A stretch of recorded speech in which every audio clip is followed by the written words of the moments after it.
Hi guys! Uchuchu! 僕はみゃびoh, mo. 僕はみょびたんです。よろしく。I want to give you guys a loading screen to give you a chance to come in. I'm in a cave. Do I sound weird? I don't know. In the grand scheme of things, I haven't been gone that long, but somehow it feels like I've forgotten how to stream. Very echoey. Oh, I bet my. Hold on. Hold on. Is this better? I think I did too. Because the last stream we did was the karaoke. Ah. Well, you know it's me then. You don't have to worry that someone has stolen my channel or I'm AI or something, because who else could be this scuffed? Hi. I saw everyone calling Uchuchu to Tatsunoko and Holly's dad and Dogtooth and Jin. Hello, hello. Beepies, thank you. I feel bad when I'm not more energetic. So thank you for the head pat. As you know, last week, and for those of you who don't know, and I wanted to talk about it a bit, which it'll be very sad, and I'm gonna try very hard not to cry, because I know that can be distressing, and you're all very wonderful, sweet people. And it's a hard time right now for everybody. But last week, my cat, Sven, passed away.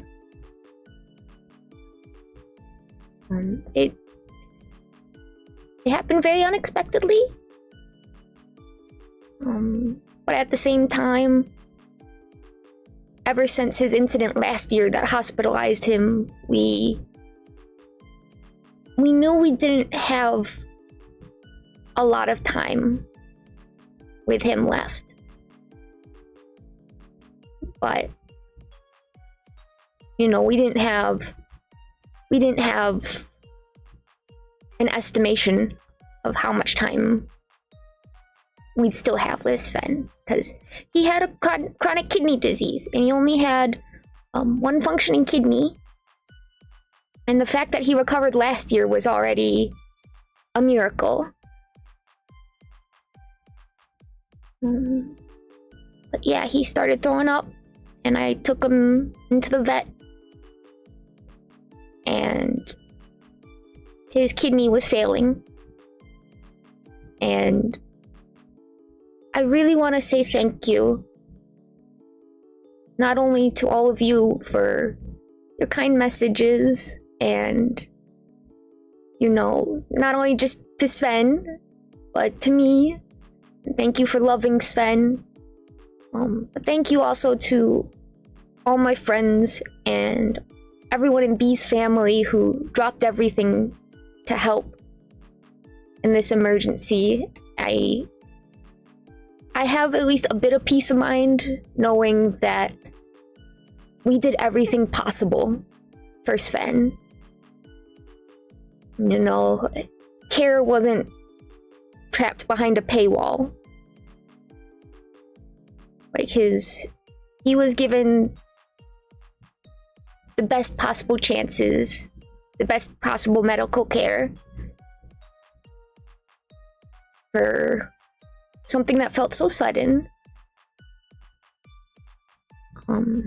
So I truly, my heart really goes out to everybody for taking care of me and taking care of Sven right now. I definitely couldn't have done it on my own.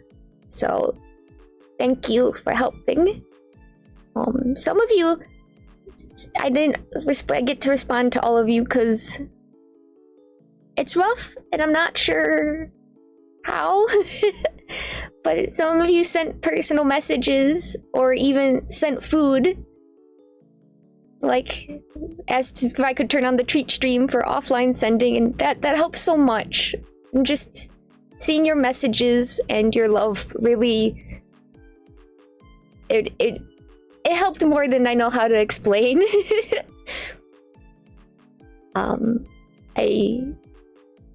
Waiting for the diagnostics while Sven was in the hospital, I felt so lonely, even though he was with me, and I was very lucky to have friends who dropped everything because they loved Sven too, and they love me. But there's something so lonely and scary about, you know, what happens. And I honestly think I'd be doing worse than I am if it wasn't for everybody. So I hope my genuine thanks is able to reach you. I'm gonna say a little bit about the details, because I know you guys loved Sven too, and there's probably a lot of questions about what happened, and I want to give you guys some closure for it.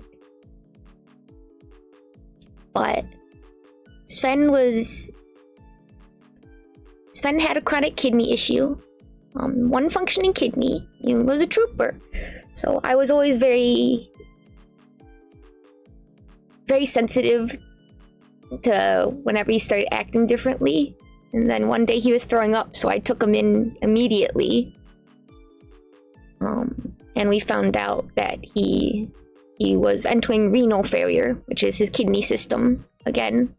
And we were able to take him into emergency, get blood tests, x-rays, ultrasounds to see if there was anything else that could have been causing this.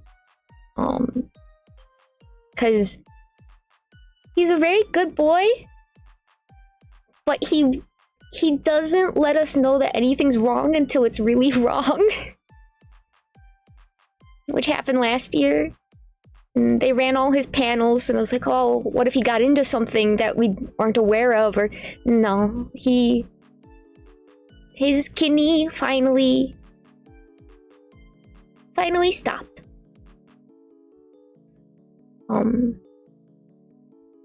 It worked very hard.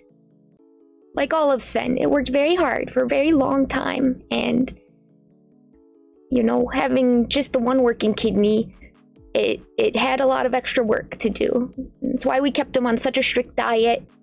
You know, why we always had an eye on him, and I was always very on edge. Like, are you okay? How are you, buddy? If he even just acted a little differently.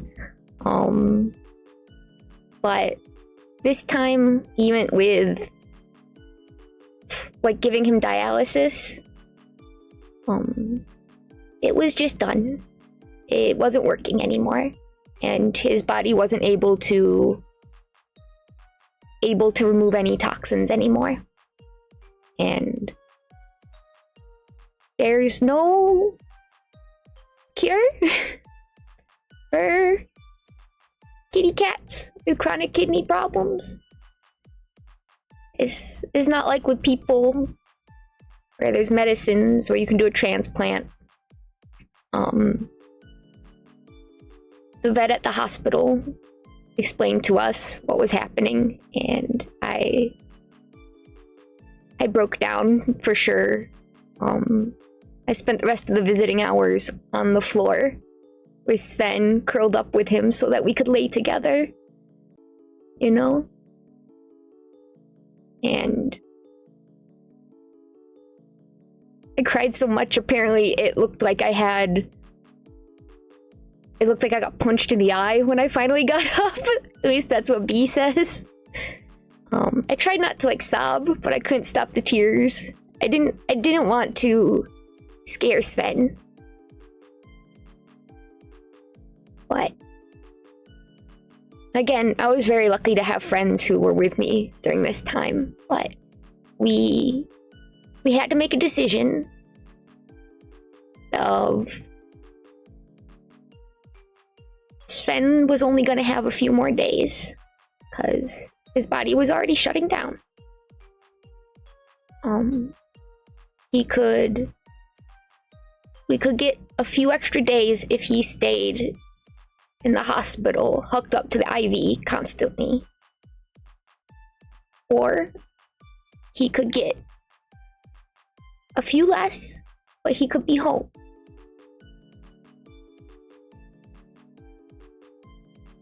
We really wanted to bring him home.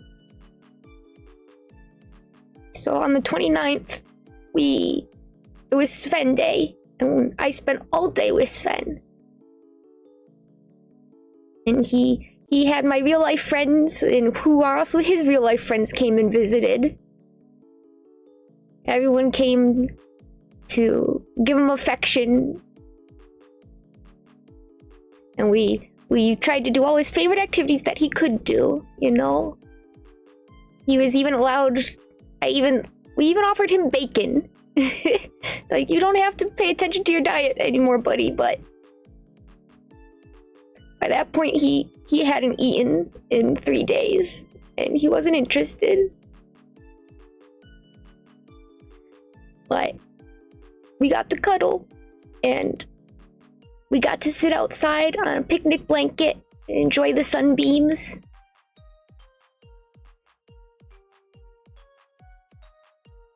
And he seemed really happy to be home.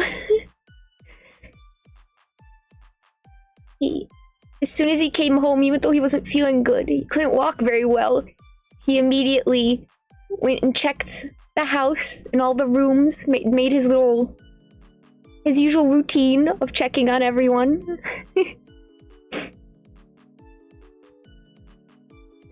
And it was really hard, because I didn't want to scare Sven. I wanted to try and keep it together as best as I could.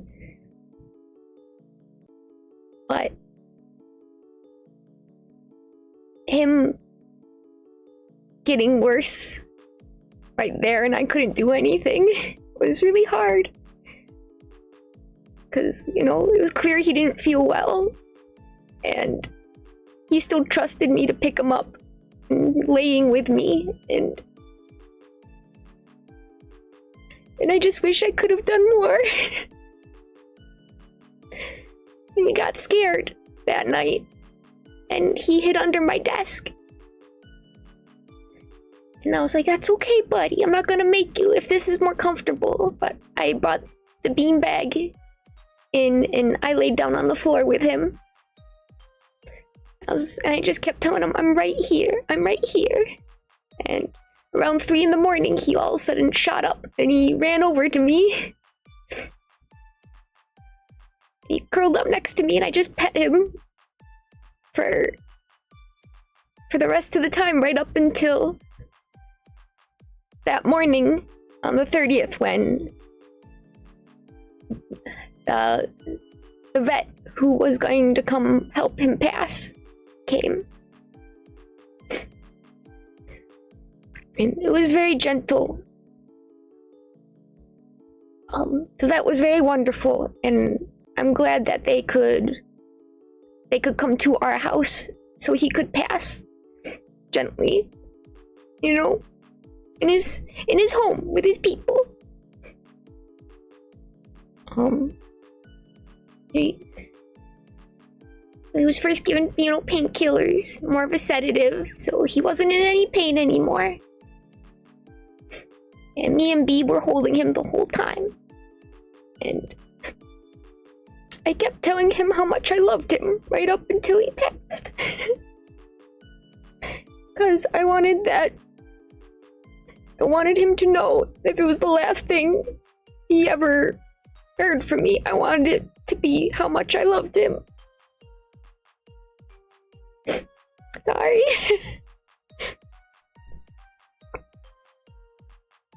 And we laid him down in a little, the vet had a lovely little bed basket surrounded with flowers, and tucked him in with a little blanket and said goodbye for the last time.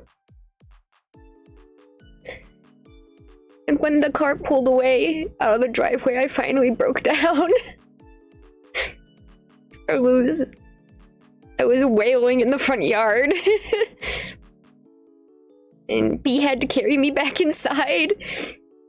And at this point, if my neighbors didn't already think I'm crazy, they should they should know by now. And cried until I fell asleep. But it's been hard. Sorry. Because it felt so sudden. And just his kidney failing and then watching his condition degrade so rapidly was very hard. I'm trying to keep it together. I genuinely, I don't think I would have been able to handle it without my friends who were willing to drop everything to come help me, because I was so close to having like a full meltdown. I couldn't afford to right now because Sven needed help. So I'm so thankful to them, and I feel bad because it feels like I can't even fully communicate how thankful I am. And I'm very thankful for you guys. And I read everyone who left a message for Sven. I read them out to him and who it was from while he was cuddled up next to me. I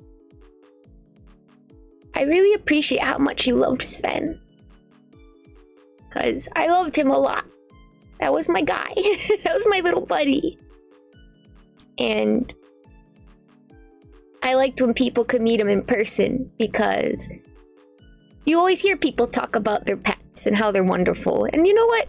I bet they are all wonderful, but there is always an aspect with Sven that was, no, you don't understand. He's the perfect little guy. And then when people would meet him in person, they're like, oh, I get it. And even if you guys couldn't meet him in person, you know, seeing you be excited for him whenever he'd stop by and stream or I'd talk about him, it made me so happy, because it felt like, yeah, he deserves all the love in the world. You guys are so right, special little guy. Yeah. Oh, I should have brought my tissues over with me. Oh no. So I don't know, maybe that sounds silly to thank people for, but I am really thankful that you guys loved Sven. And I'm glad you could know him.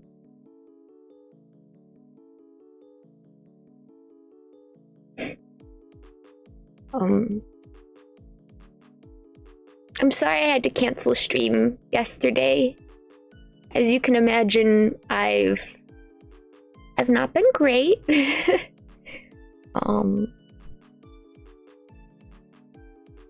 Grief does a lot to you, and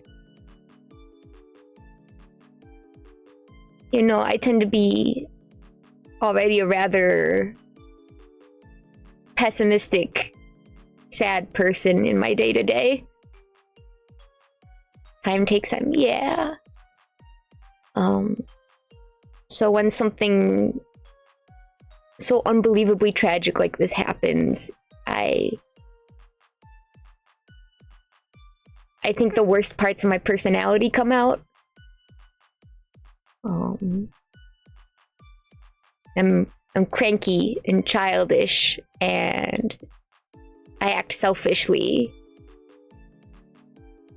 and self-interested because I hurt. And a lot of my thinking ends up becoming very dark and unpleasant.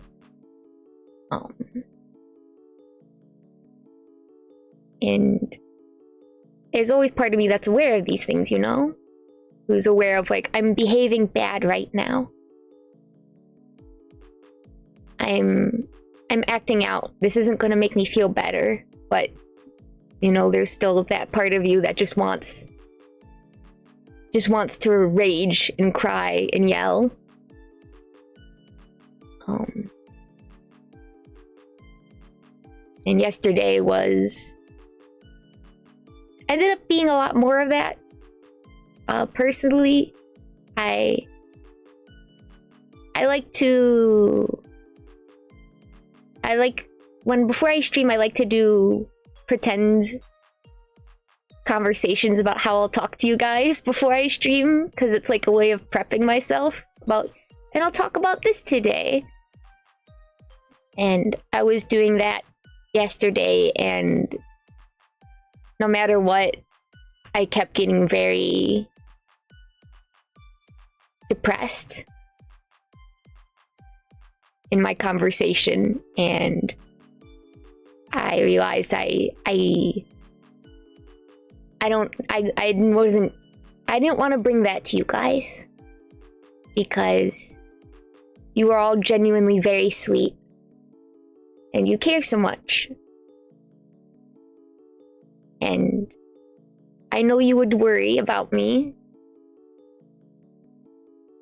and I appreciate that. So it felt like the most responsible thing I could do was not make you worry more.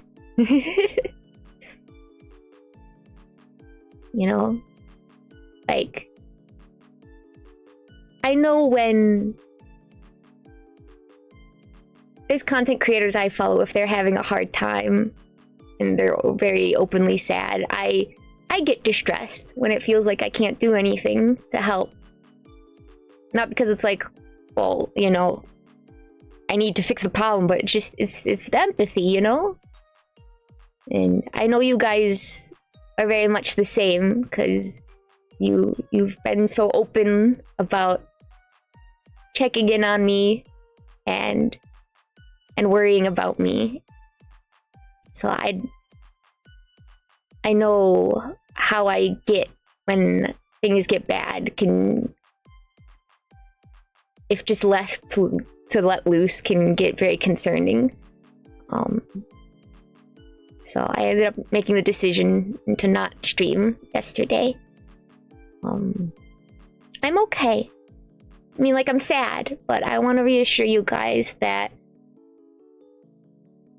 I'm still here. I'm not going anywhere. I'm not able to be a very good Milby right now, because I gotta cry. I gotta cry and be upset about everything. But I'm not gonna go anywhere. And I feel like I don't want a repeat of 2023, because it's depressing to think about, but bad things always kind of happen. I mean, to everyone, but there's a certain aspect of my life that's forever out of my control. And because bad things kept happening in 2023, I ended up taking a very long hiatus unexpectedly. And I knew I wanted to stream this week, because I don't want to take a long hiatus. I don't want to be away from you guys for a very long time. Don't worry, I won't push myself like how I took off. Yes, I won't push myself past like what I feel is comfortable, but it honestly is very good for me to be able to keep active, you know, and communicate and touch base with people, and it's keeping a structure. And so even if I'm gonna do it very gently for right now, on and off, I'm not going anywhere. Frenzy, snails, choo choo. What's happening? We're talking about Sven passing away last week, and just where I've been. I did want to say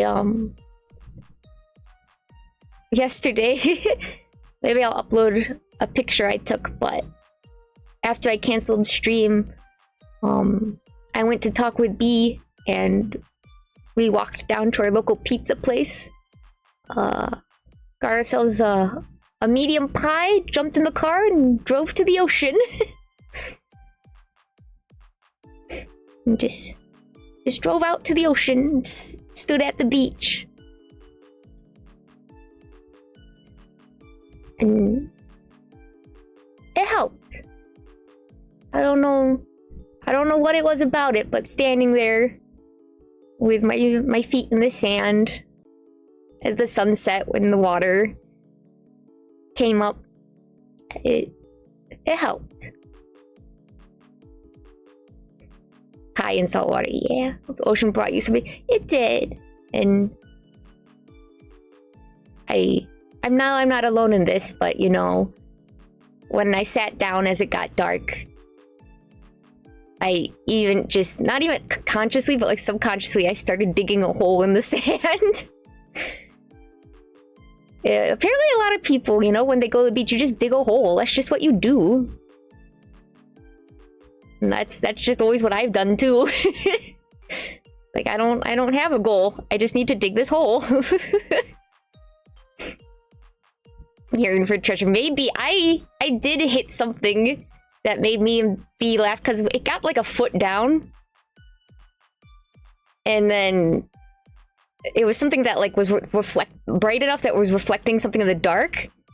And I was like, oh, shine your flashlight in here.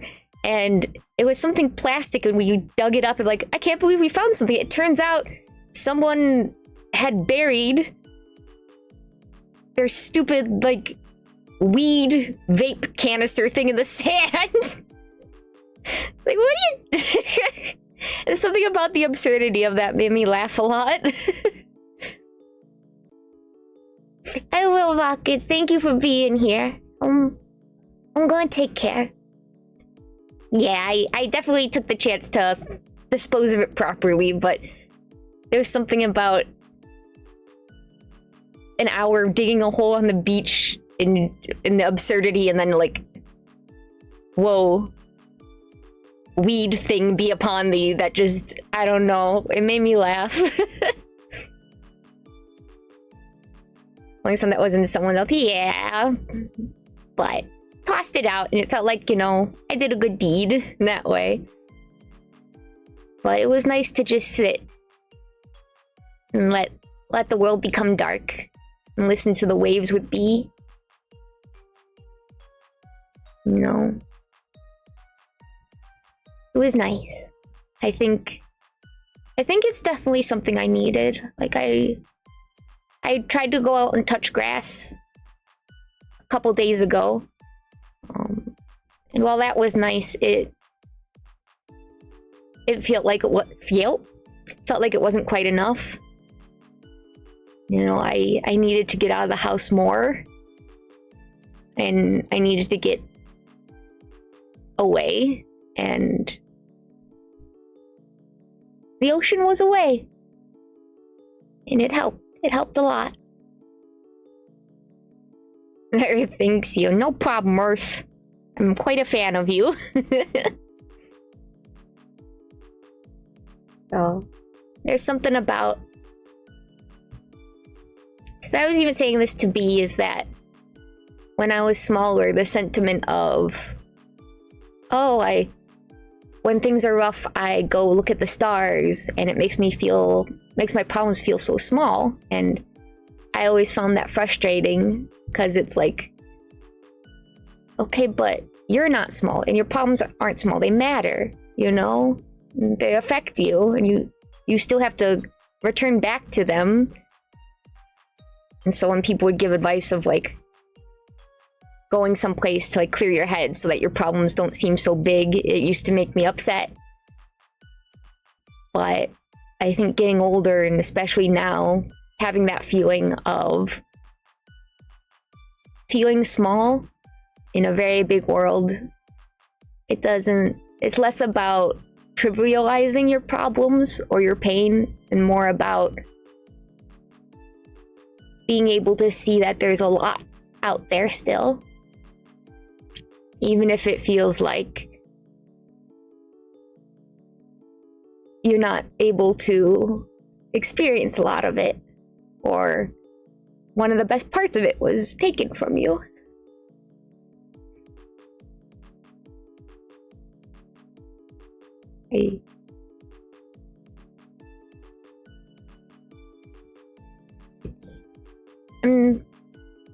I'm still probably gonna stay off social media for the most part. I tried a little bit on like my alternate accounts to see what being back a bit would be like, and I did not handle it well.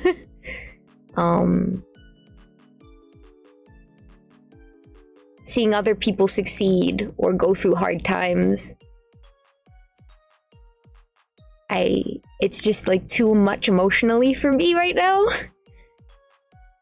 Because it's all aspects of the world continuing on, even though I feel so destroyed, and it doesn't feel like things are gonna get better. So I'm gonna back off social media again for that, because, you know, I try to hold it all in.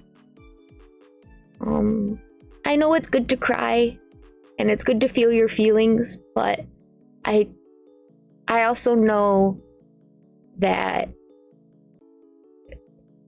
grief and your feelings is a lot for your support network to take. And the world has been very unkind to the people I love. So I try to push down, you know, the things that upset me. Even if they're dumb things, I try to just not talk about them.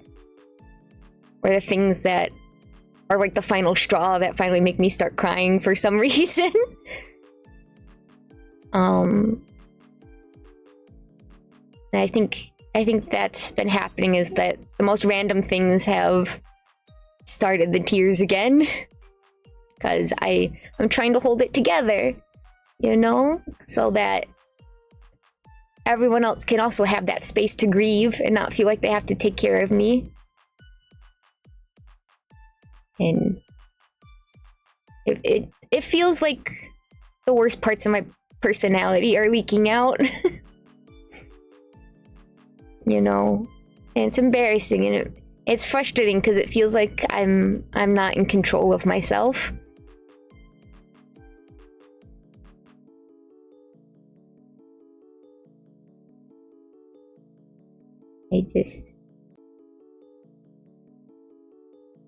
It's maybe you could relate to this, but a lot of times it feels like I'm a passenger in my own brain. There's a rational side of me who's more calm about everything, and then there's the part of me that's feeling everything right now. And it wants whatever it can to stop feeling that way right now. And so, but it's hard to have to balance that with your rational side when you hurt, because when something bad happens, it's like, you know what, I want to eat a sleeve of Oreos for breakfast, and I want to drive by my neighbor's mailboxes and hit them with a baseball bat, and I want to DM all my favorite VTubers, and I want to I want to go to the arcade, take all my money that I have left and go to the arcade, which is like $3. And it's, even doing those things wouldn't make me feel better, you know, but it's that impulsivity that comes with it, of like, things are bad and I want to live my life intensely right now. But you also have to be the person to pump the brakes on that. And I feel like those two conflicting sides ends up making me the worst person to deal with.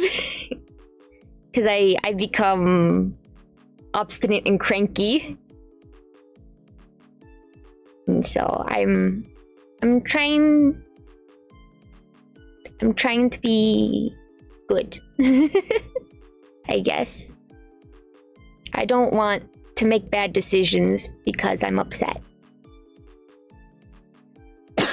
devastating things happened to me recent too. I really feel for you. Thank you, Snails. I hope things get better.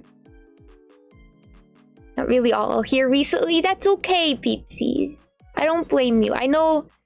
I feel bad that emotionally I haven't been able to be there for you either, because I think we're both just cooked.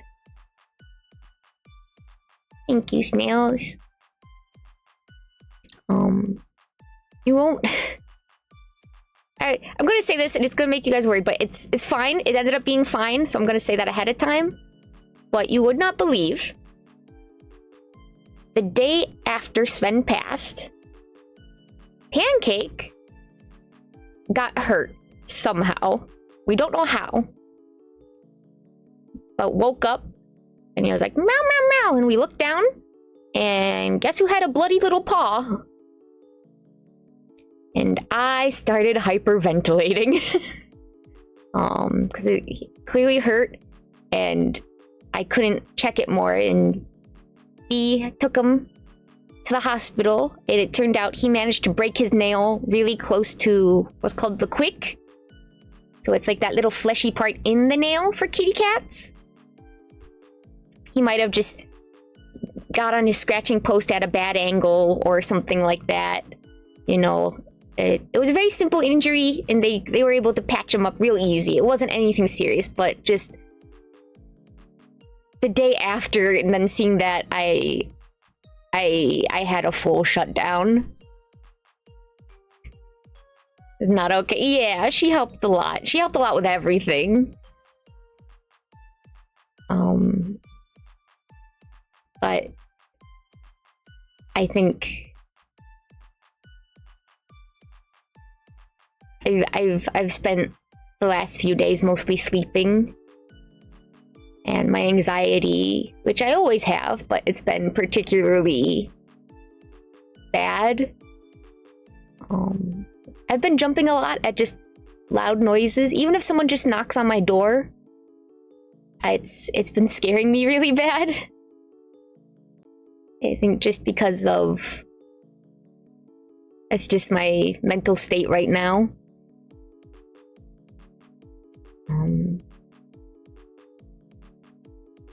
For full transparency, I haven't really been eating much the last few days. My appetite's coming back, but I definitely, for the time Sven was home, and then the days after his passing, I really didn't eat anything. I didn't have any appetite. Part of the reason I was going on break already was because I knew I was starting to experience burnout, and I'd been losing a bit too much weight, but especially now, my weight's in more of a worrying area, so I'm working hard to get that back where it should be.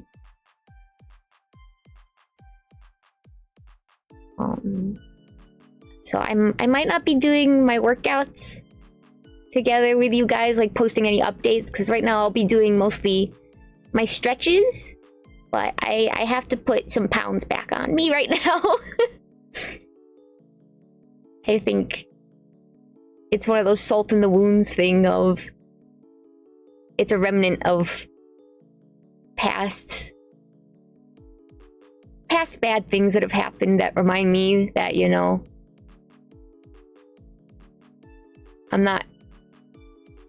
I'm never gonna be 100% well again, and I think that also has played a lot into my mental health. But I'm trying to take good care of myself, and I'm very lucky to be surrounded by people who love me so much, who have also been watching out for me. Higher Kelly food, exactly. I've been able to eat more the last 2 days. I'm kind of playing calorie catch up.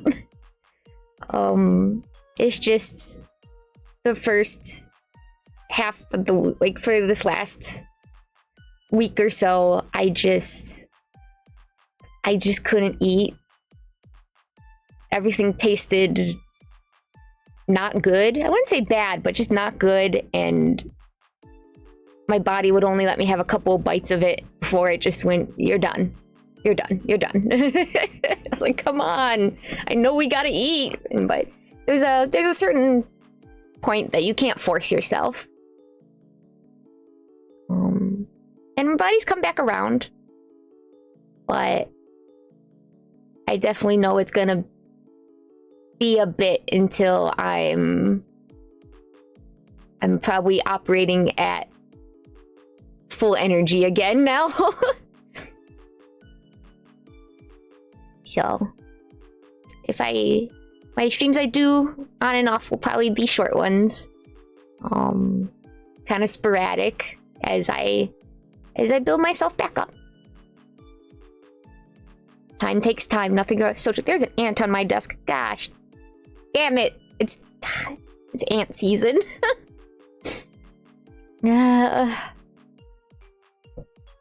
An ant? Yeah, the one that told me to never contact her again. Sorry. It didn't help that there was some family problems earlier in May, which kind of, I feel like, made me mentally and emotionally vulnerable before all this happened. And it looks like some more tough things are going to be happening soon as well. We'll hydrate with my family.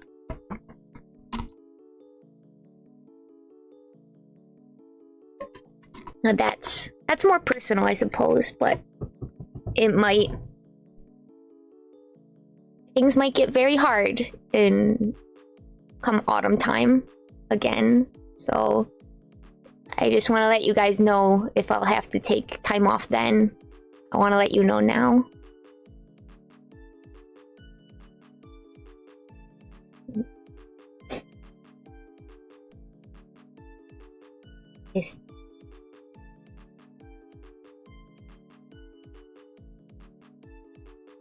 Bad things kind of keep happening. You know? When I talk about those worst parts of my personality, it tends to be the thought process and mental state that has been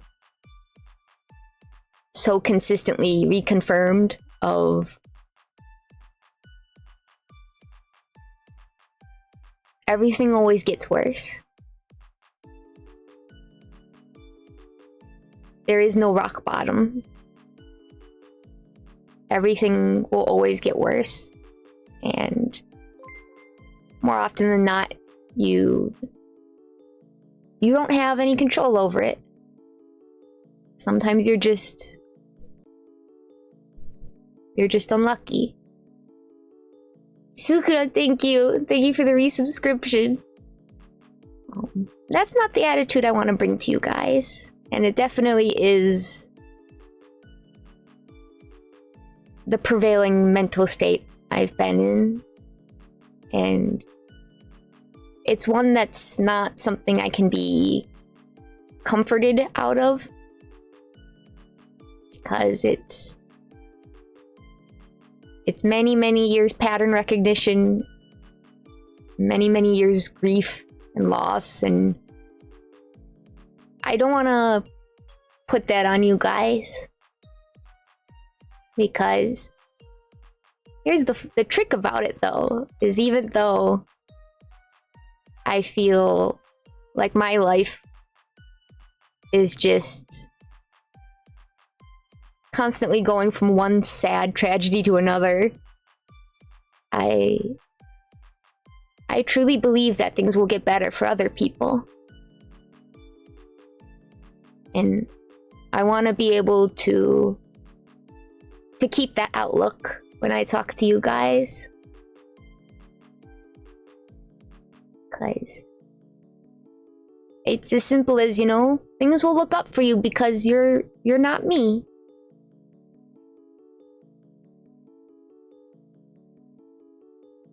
You know?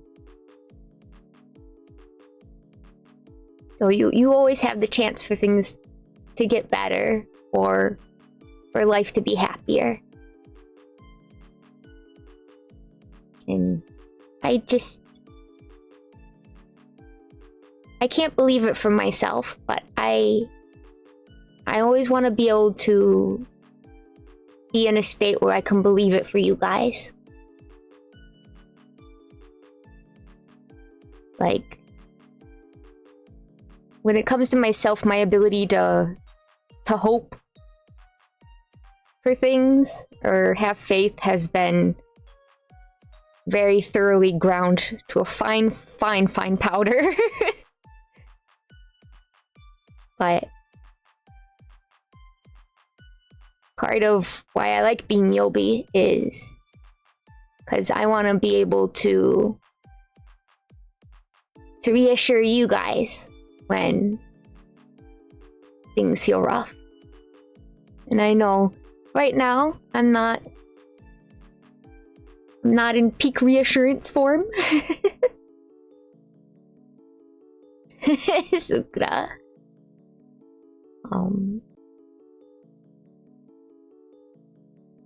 But I don't know. I want you to know that it's gonna be okay. Thank you. Because you've all been genuinely so nice to me. And you've taken such good care of me. Not even now, but for all these years.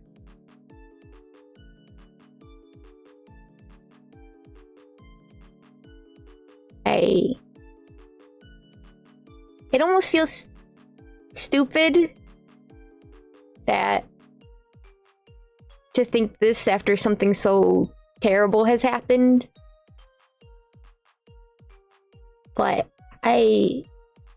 it's embarrassing, but you know, we kind of hold on to whatever we can in grief. I still want to hope that that dream I had a few years ago that said something good was going to happen this year, I still want to hold out for that.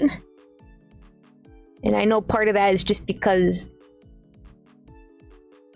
I just need something, even the facade of something to look forward to right now. But I want to believe that something good will still happen this year.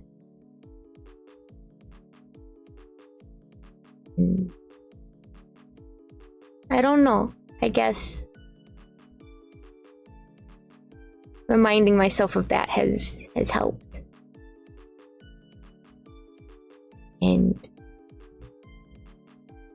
it's made it so I still want to try.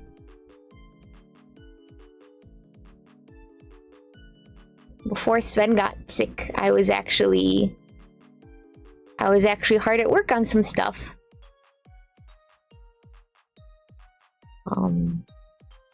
I told some of my friends about it, and some of them were like, okay, and others were like, holy cow.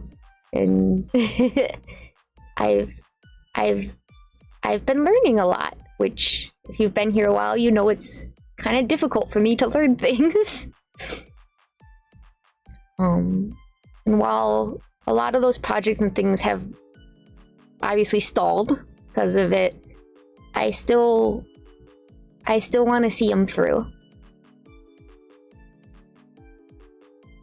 You know, I want to finish them and share it with you guys. Sometimes good is gonna happen. Something good is gonna happen. Even if not for me, I hope someone I care about. Yeah. The Mountain Goats, they're a band. They have a song called This Year. And the chorus line is, I'm gonna make it through this year if it kills me. And that's the song we played on New Year's this year. So I think because I was so loved by Sven, and compared to how my last kitty, Joey, who you guys didn't get to meet, he passed away shortly before my debut. He passed in a very upsetting accident very suddenly, which I won't go into the details of now, but it has left some deep trauma on me. The fact that Sven at least got to pass gently at home and everyone got to say goodbye. And I got to hold him in my arms one last time. I think has let me grieve in a healthy way. Like, actually have that space to grieve. So I think because he took care of me right at the end there, you know, I know I'm gonna be able to keep going on. Like, once I rest enough, I'll be able to keep doing the things I care about.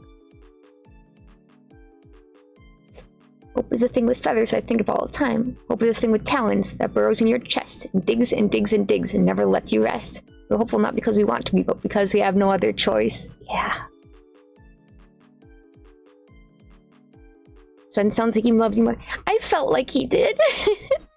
Like, maybe that feels like I'm tooting my own horn, but I think that's part of what made him so special, is because I'm loved by my friends. Like, I make no mistake, I'm aware of this, but just because of my own history, there's always this part of me that's scared that I'm not good enough for my friends, or that I'm gonna be so frustrating or disappointing that eventually they're gonna be sick and tired of me. But with Sven, he was just so happy that I was there. He didn't care that I was unemployed and weak and a crybaby. And he was a kitty cat, so there was never a way that I had to think about it of like, well, maybe he's just being nice to me, or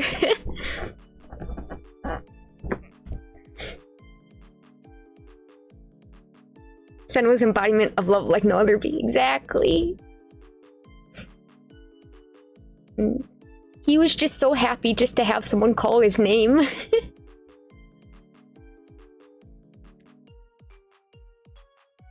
If he could talk, he would have told everyone he met how special you were. Just like how I talk about him. I know I was very loved by Sven. And that's part of what hurts, is that I couldn't do more. I couldn't just make things better for him. I snap my fingers and he feels okay. And everything's okay.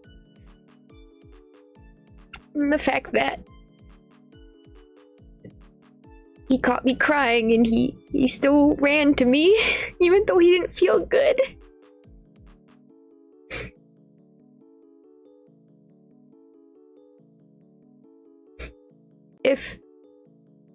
If you could have pets that are soulmates, I have been very blessed to have had two in my life. Sven is definitely one of them. It's been hard at night because my little buddy doesn't come to bed with me anymore. Who's gonna watch after me while I sleep to make sure I'm safe?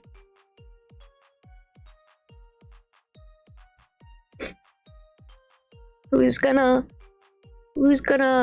wake up and rush to my side and nuzzle me when I have a nightmare?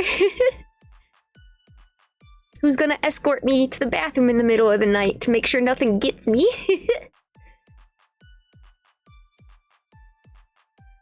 Who's gonna curl up by my face and snore?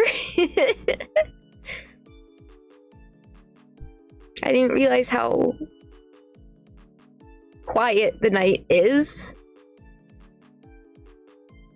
It's been hard. I've slept every night so far with the TV on.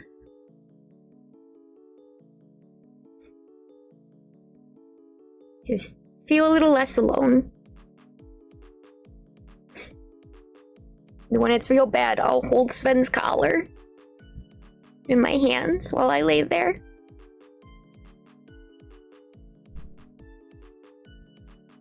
And I don't have to keep my side door open anymore.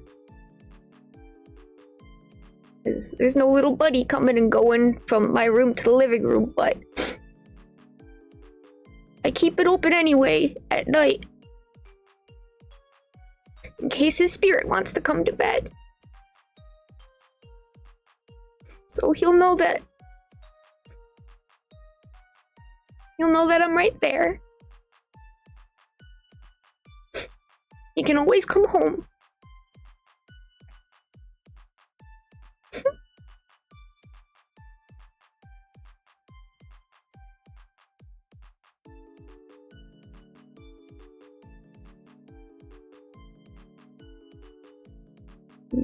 His urn came home a couple of days ago. I posted it on Discord. He's in this lovely sealed wooden urn. It's like a box, and it has this beautiful engraving of flowers on the top.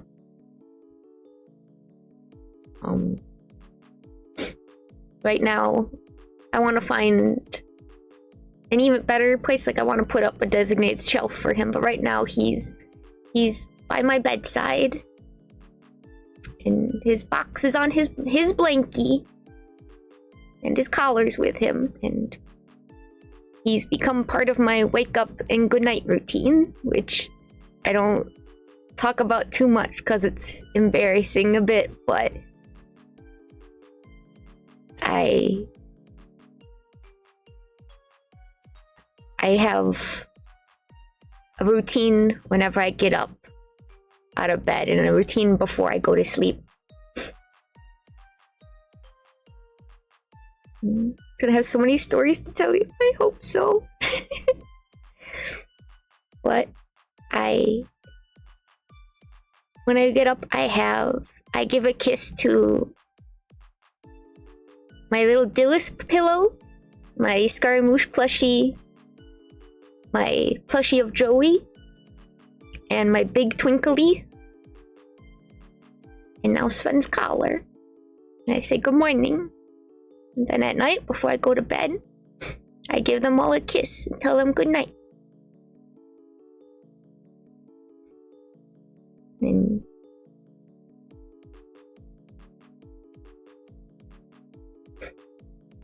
he's part of that routine now.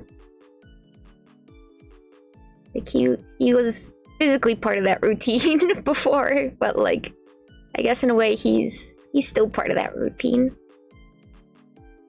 I was lucky enough, speaking of like earlier about dreams, I'm not a superstitious person.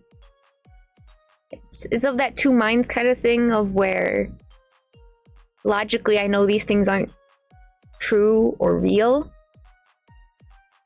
Thank you, Zach. I know this kind of thinking isn't true or real, but there's also, you know, the part of me that just wants to find comfort in it. But I did have a dream a few days after he passed where Sven came and visited me, and I ended up being aware it was a dream, but I was just so happy to cuddle with him again. And he ended up waving his little paw at me, like side to side. And while we were playing, and I was like, oh yeah, buddy, hi! And then I realized, you're saying bye. And I woke up. And it really did feel like you know, it's probably, I know it sounds silly, but it felt like his spirit came to say bye to me. To let me know he's okay now.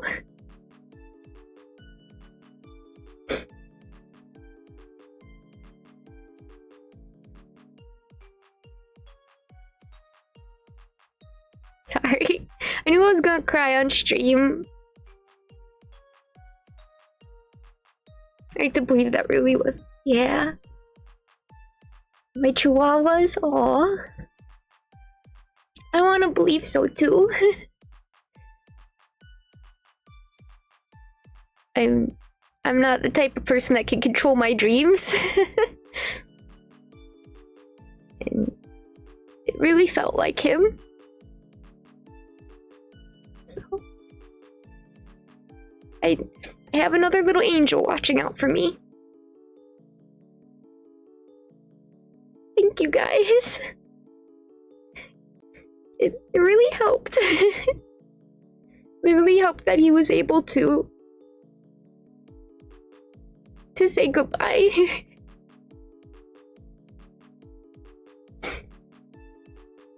I hope you'll always remember him for being the fantastic gentleman he was. I know I will.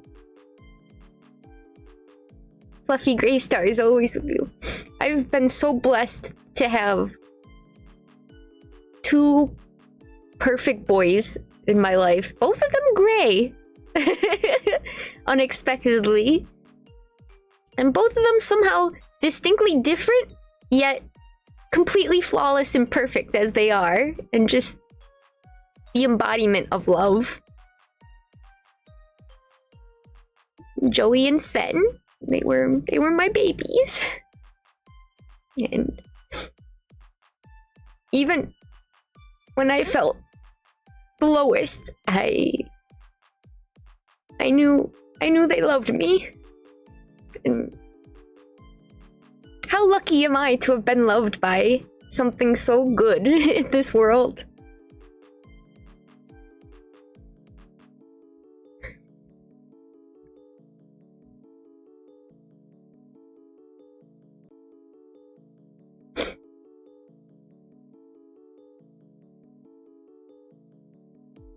Yeah. Oh. Thank you for showing up today, and thank you for VOD watchers. I'll also see about getting this video out to YouTube sooner than, because I really fell behind on processing YouTube videos. But I know it's a lot emotionally. And I always worry I'm not capable of fully expressing how thankful I am to all of you for your care and your kindness. But I hope that's able to reach you. Even if I'm clumsy with my interactions and sometimes my words. But thank you. Thank you so much for seeing me today. It honestly, it helps so much. Because not only do I feel less alone, but it helps to know that other people will remember Sven too.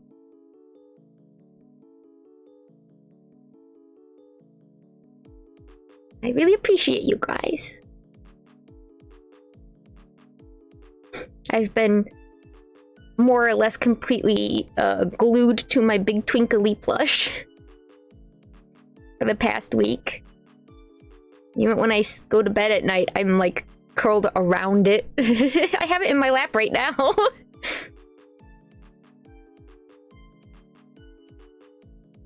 And sometimes I just remember that you guys are out there, and that helps. It does help.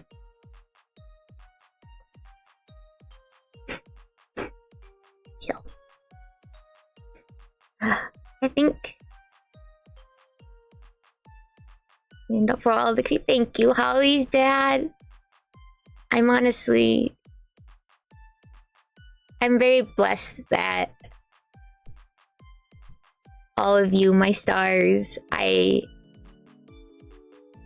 there's always a fear about starting a community and things like that, you know, because you want to do right by the people around you and the people who are supporting you. But you also know that you're only one person, and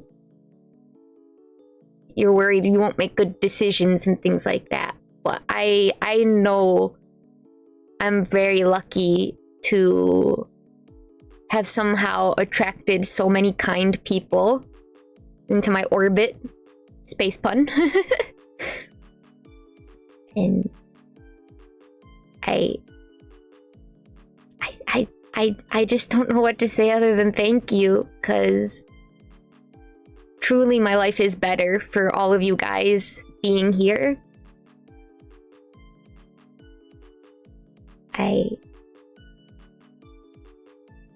What I've managed to build over these years wouldn't have ever happened.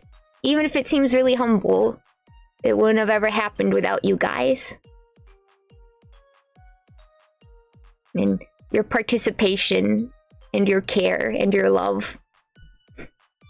And you're communicating.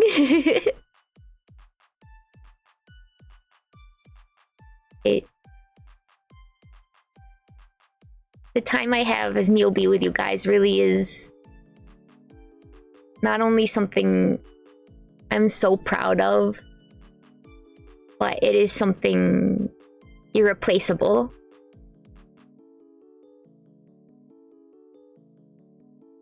And it's absolutely because all of you have been so wonderful and so kind and so sweet and so gentle and patient. And so there will never be enough thank yous for that. So I'll just have to say it as often as I can, that thank you. And also, you know, it's part of why I want to make sure I don't end up on a long hiatus. I got some really wonderful people who are cheering for me, you know? Even if I don't believe in myself, I don't want to let them down. Snail, thank you. I feel bad you're getting all... For everyone who's more recent to the constellation, getting all this sad stuff suddenly. Oh. You self-believe in me who believes in you. Yeah, Holly's dead. Yeah, Kamina!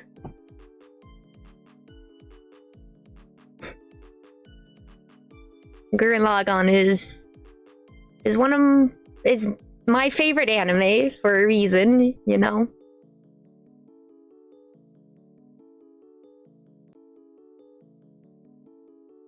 You know, Kamino is my role model. And I hope I can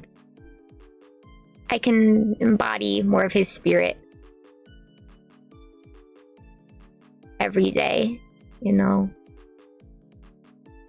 It might seem silly having a fictional character as a role model, but he really did get me through a very difficult time in my life.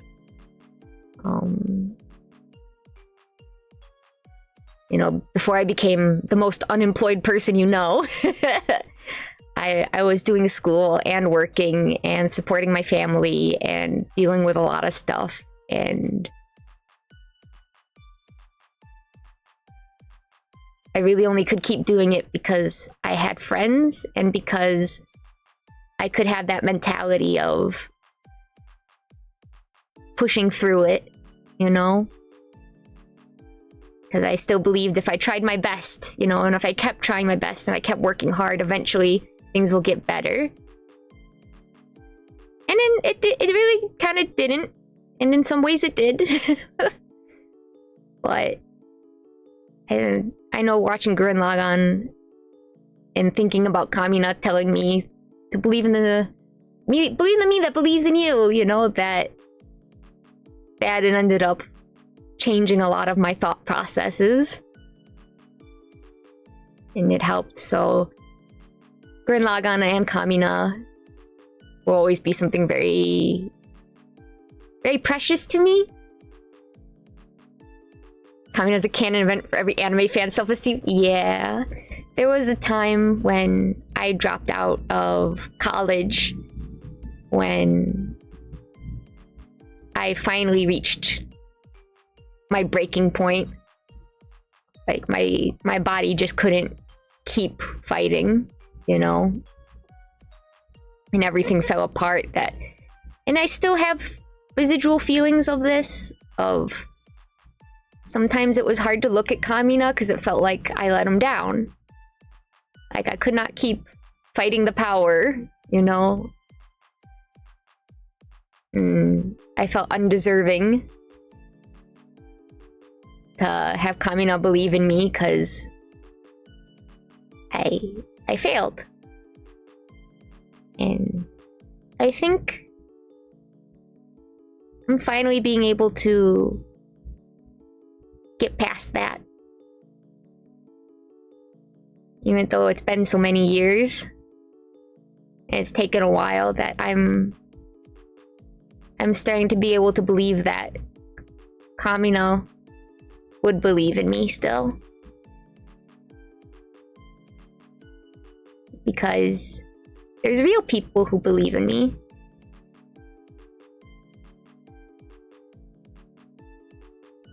You know? Maybe something good can come from me. For sure he would. I just...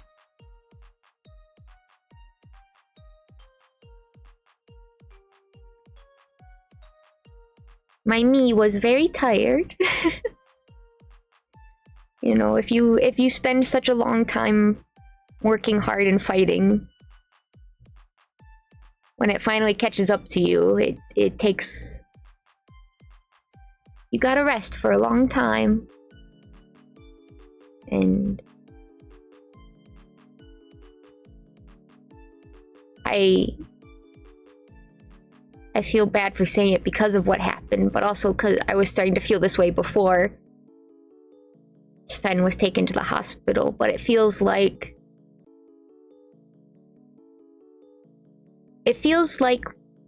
recently I'm finally moving forward again in a way.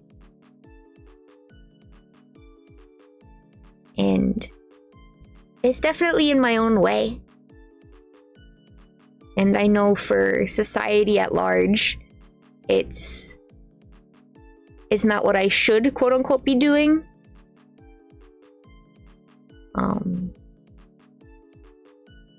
But just even a little bit, it feels like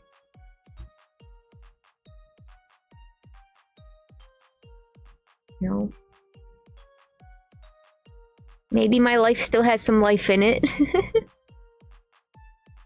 Maybe if I put in the effort, maybe I'll actually be able to do something. And that's scary. It's very scary because I don't know how many more times I can handle being proven wrong. But I want to hope.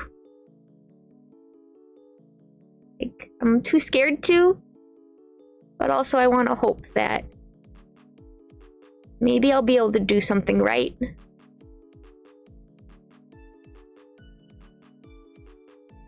That's thanks to you guys and my friends and the love of Sven. So I want to keep doing things.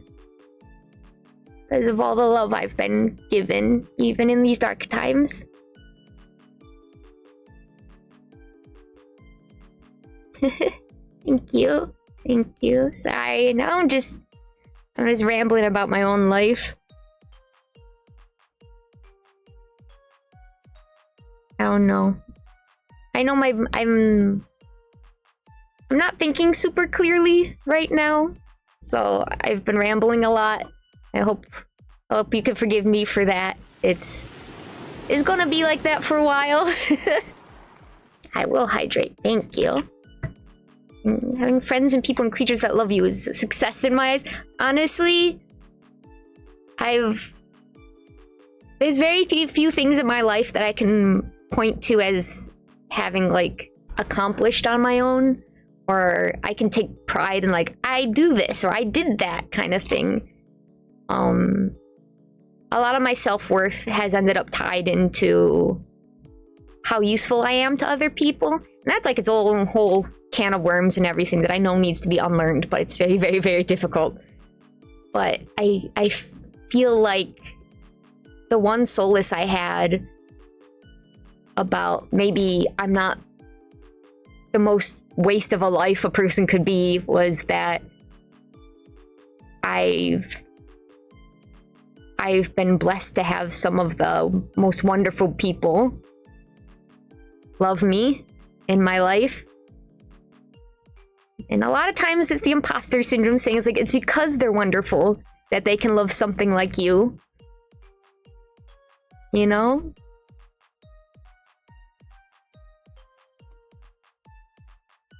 But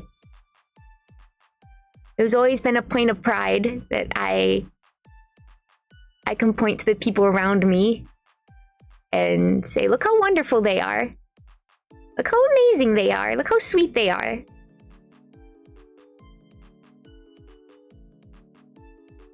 If nothing else, I have immaculate taste in people. You're the wonderful. Thank you.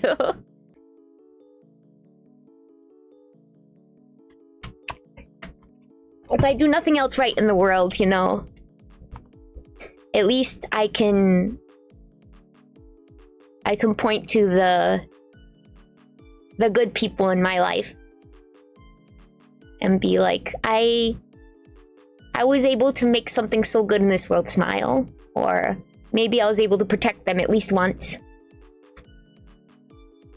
You know, I struggle to believe I'm something good in this world, but if I can make the people who are good happy, then maybe by the transitive property, I'm a little good too. United Soviet. Thank you. I'm working on changing my mentality. It's definitely an uphill battle, and it's not something it has to come within inside me, you know, because I do have so much support. I recognize that, and I'm surrounded by so much kindness now. And so I'm trying. I'm trying.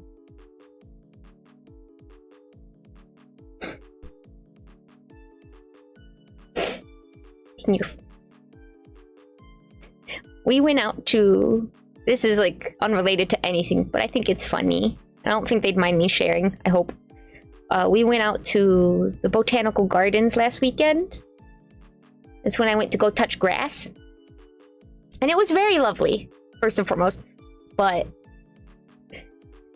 I almost retweeted it with like, because people were saying have fun and things like that. At the end of the day, I almost gave an update about 2 injured.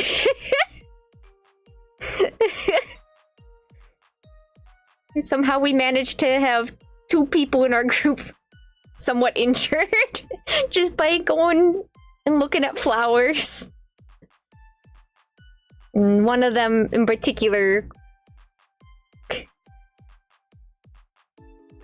200 hospital. One of them just was too eager. You know, was just like, yeah, living life and enjoying nature. And she, like, snuffed one of the roses way too hard. Like, I can't yet recreate it. It's gonna hurt my nose, but she, like, she really inhaled. And I think she says she thinks she inhaled a bug. She was, like, coughing for the rest of the afternoon and, like, trying to, like, get it out. And then Beepsy's pretty much the fatigue, vertigo, probably some heat exhaustion. It was very hot. But, yeah, we went to look at flowers. 2 hospitalized. They weren't hospitalized, but Rose stuck in sinus. And I feel bad, obviously, laughing because, you know, they didn't feel good. You know, but I feel like it's so in character for me and my friends to somehow get injured looking at plants.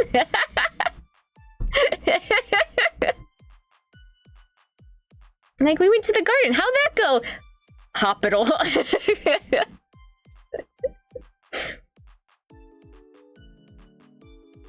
The tree's children flowers hate us too. The trees told them. Now the flowers are out to get us. I don't know. Because things ended up being okay, it makes me... I can retroactively laugh about it. Just get too excited, sniff that flower a bit too hard.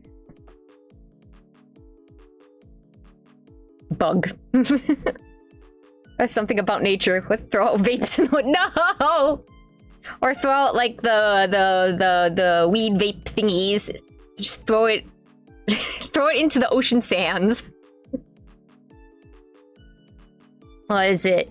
When things are bad. Me and B joke about driving into the ocean. Like, we should go drive into the ocean, which really means we should just go to the ocean. Which is what we did yesterday. But there's this feeling of, like, we just take the car and we just drive into the water and keep driving. And we ended up joking yesterday because there was, like, construction and, like, a whole bunch of stuff in between where we parked and the beach. I was like, I can't believe they did this right before we got here. They knew we were coming. They put all this stuff in the way so we couldn't drive into the ocean. How dare they? It is our God-given American right to drive our vehicles into the ocean. And just saying stupid stuff like that. And I don't know. It made me... it made me laugh. It's like, damn, you know, I guess if we need to do it again... If we need to try again, we'll have to take the car down and see if we can find a new spot to break through and drive into the ocean.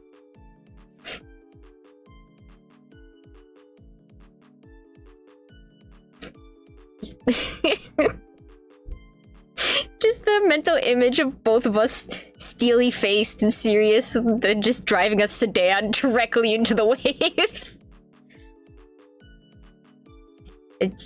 It makes me giggle. Driving into the ocean is a great idea until your wheels get stuck in a sandpit and you have to push it out yourself like a chump. Yeah, that would be... Because if you're already upset, that's gonna be like... That's gonna be the final... You're just gonna open the door, fall out, lay down on the sand, and wait for nature to reclaim you. Wait for the tide to come in. Into the Ocean by Blue October. Fantastic song! One of B's favorite songs, actually.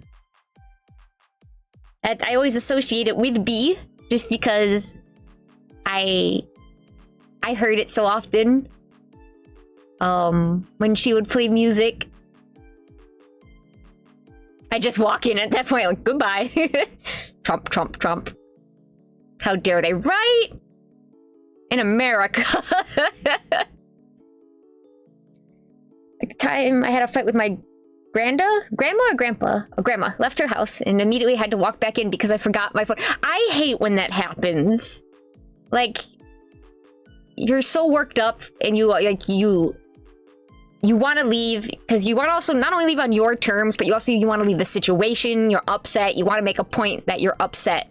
You know, there's a lot that goes into it, but you have to turn back around, and it always feels like you have to say something, but even if you do or you don't, you know, it throws off the vibe of how it feels like you didn't get to be in control of your own storm out anymore because you have to go back, and I hate it. I've had to do that once or twice.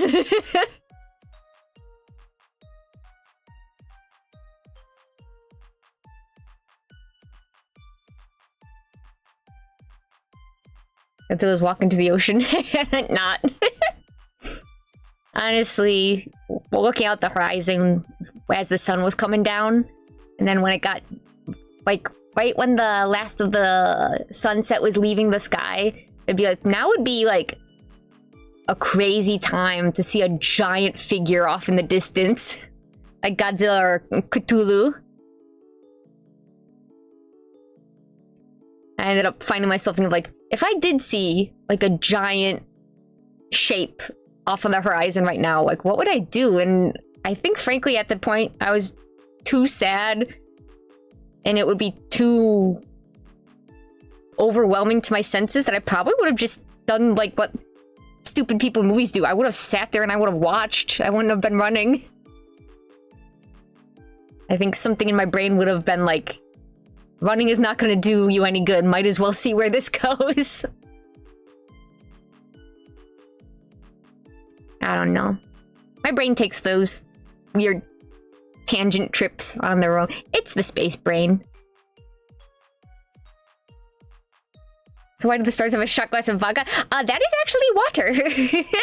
That was put on the desk long ago, and we used to still have the pickle juice up there. But when I had a bunch of friends on, for just chatting all together, everyone was asking for different drinks. And so one person asked for a glass of water and someone asked for a glass of pickle juice. And, and the water is still here, even though the pickle juice no longer is. It's actually vinegar. That one vine, it's vinegar, pussy. I can't stand vinegar. Like, I'll use a bit of rice vinegar in things I cook, but like, it's so important that it gets mixed in with it, because if I taste just vinegar on its own, I feel like my entire body goes, ah! And I like turn to ashes and like everything like implodes. There's referencing favorite vine. It's a really good. I don't know what that guy's doing nowadays. He had a lot of bangers. He had a lot of really good vines. Shot glass of colonoscopy prep. Like, let's go. Turn up at the club with colonoscopy.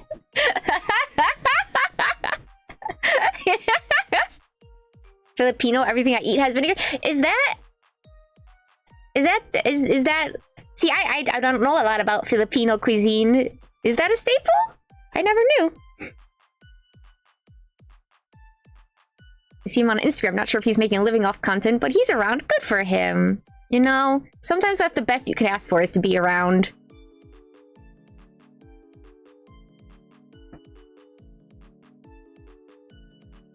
As far as my mom concerned, it's everything. I don't think I would have been able to survive in your household then. I have such a... My body has such a knee-jerk reaction to vinegar. Like, obviously there's some foods that I just don't really care for, but there are some... There's a rare couple of foods that, like, get an immediate reaction out of my body. And, like, vinegar is, like, one of those things. Canned tuna, specifically canned tuna, is one of those things, and beets is that my body will very actively reject it, like immediately, like it's set off an emergency alarm of like, get this out of you now. You have just poisoned yourself, you fool! I think beets are definitely the worst. Because if I get any taste of beets, it's like my body initiates its gag reflex immediately. Which I didn't know I would do until a few years ago, honestly. Because I hadn't run into really beets before. I'd seen them, never had them. And they were just part of a smoothie I drank that was left over when I worked at the smoothie hell job. And I was like, I'll take a little hit of this. You know, it's got vegetables in it. And I went... And then I went... And I didn't throw up. But I got really close. And it was so immediate. So now I know. My body don't like beets. My body do not like beets. Apparently, Papa Myobi has a very similar thing that he discovered when he was younger, was that he tried to eat beets he was served and he threw up, like, immediately. So I don't know if maybe that's just something in our genes, our denim genes. Your antibodies were ready to go immediately. They were locked and loaded. Hi, President Valentine. Choo-choo. Have you ever had kimchi? I have had kimchi. I don't tend to eat a bunch of it, but I have liked it before. It's good as a little pairing side thing rather than like a main ingredient, as something like, you know, you can get like kimchi rice balls or kimchi buns. I tend to like kimchi as just like a little side thing that you eat in between bites of the main dish. Yeah, I prefer AirPods. Wait, what? Oh, because Beats by Dre. Like, okay, hold on. I'm picking up what you're putting down. I got you.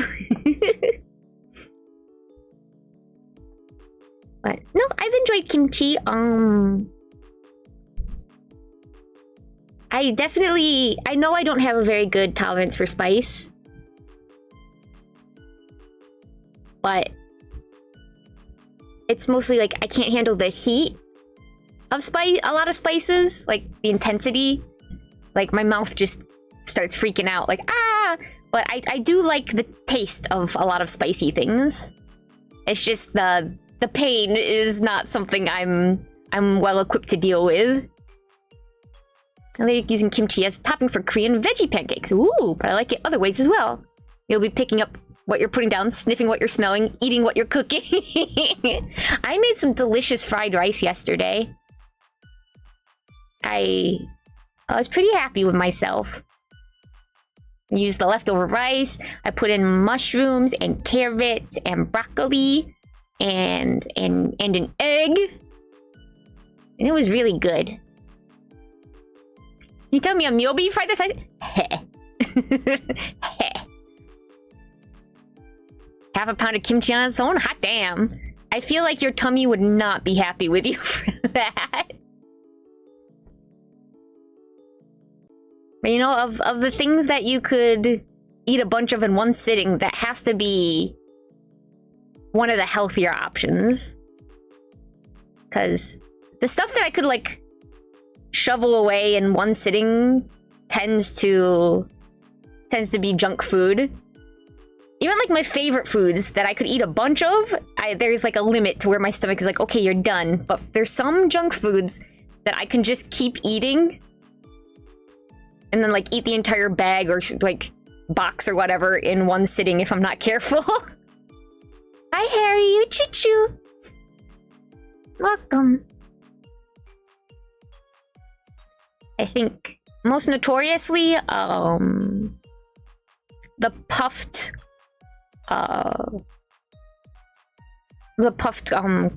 corn, like the pirate's booty, or I don't remember what the Trader Joe's like generic brand is, but those I can eat a whole bag of if I'm not careful. Honey butter chips I can eat a whole bag of if I'm not careful. And for a while there, chocolate chip cookies, I could polish off the whole bag if I'm not careful. But I've gotten better at that because I've fixed my eating habits compared to a few years ago. You're doing well, and I am sorry for losing Sven. Very exhausted, just got home from extensive. Welcome home. Thank you. That's pretty much what we've been talking about before you got here. I will hydrate. Thank you. Things are hard.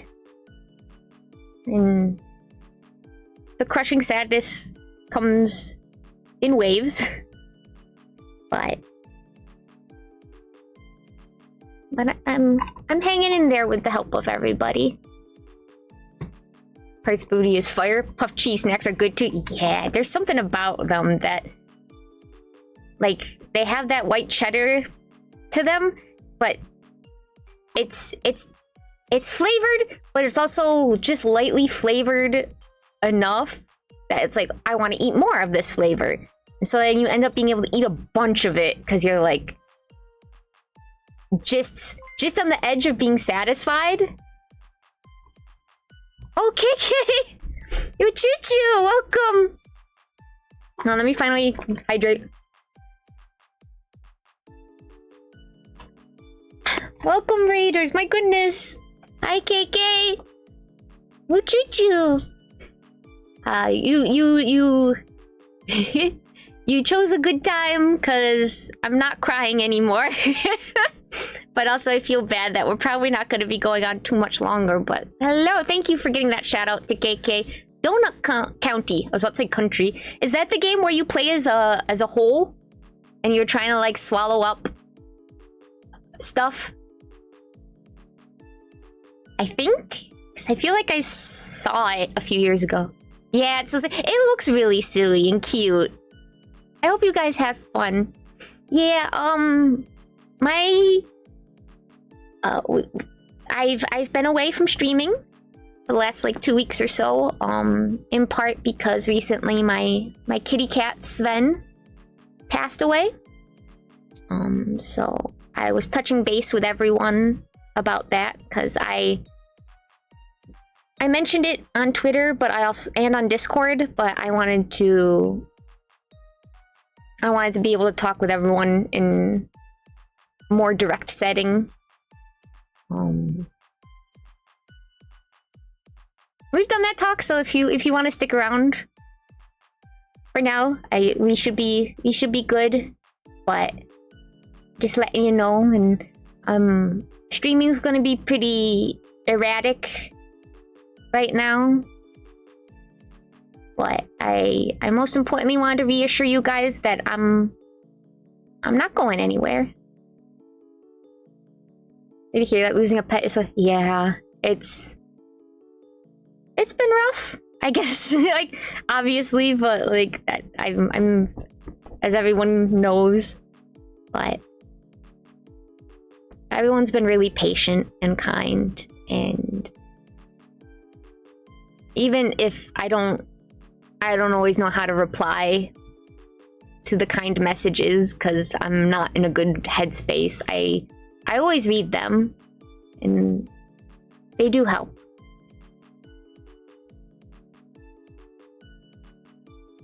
Oh, KK, did you watch the Nintendo Direct this morning? I know that's like a complete left turn.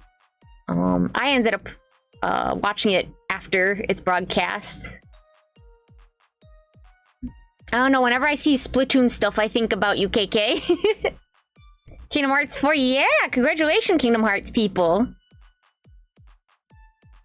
Most of your streams, hey, let's go. Have you been streaming all day?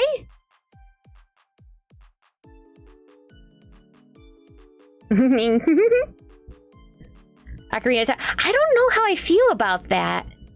Like, obviously I'm gonna want to see more of it. But obviously, because I was very small when Ocarina of Time came out, and so it has a lot of nostalgia to it. But there's something about enjoying it as it is that I feel like is part of what makes it wonderful. And there's a ways to still play with like the Nintendo 64 version that's currently available. Like if a remaster is like the game is no longer available predominantly for people, but the remaster will make it available again, I'm more understanding. But Ocarina of Time is very readily available legally. And I don't know, I always get nervous because the mentality of Nintendo back when Ocarina of Time first came out and the mentality of Nintendo and the way their business works now is very different. So it always makes me worried that they're gonna change or alter things unnecessarily to better suit their bottom line.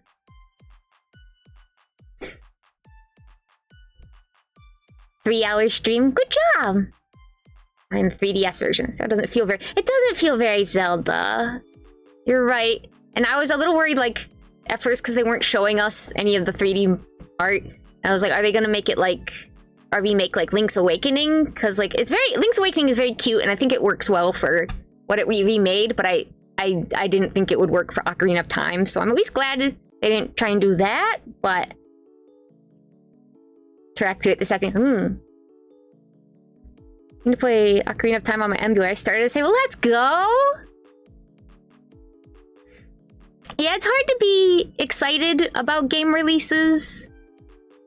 Because obviously I can't afford like a Switch 2 or something like that, and I honestly don't like how they've handled a lot of the stuff with the Switch 2 anyway. But because games nowadays are such an investment because they're so expensive that you can't take a gamble on a game. Like, I might enjoy this. It's only like $15, so we'll be okay, or $20.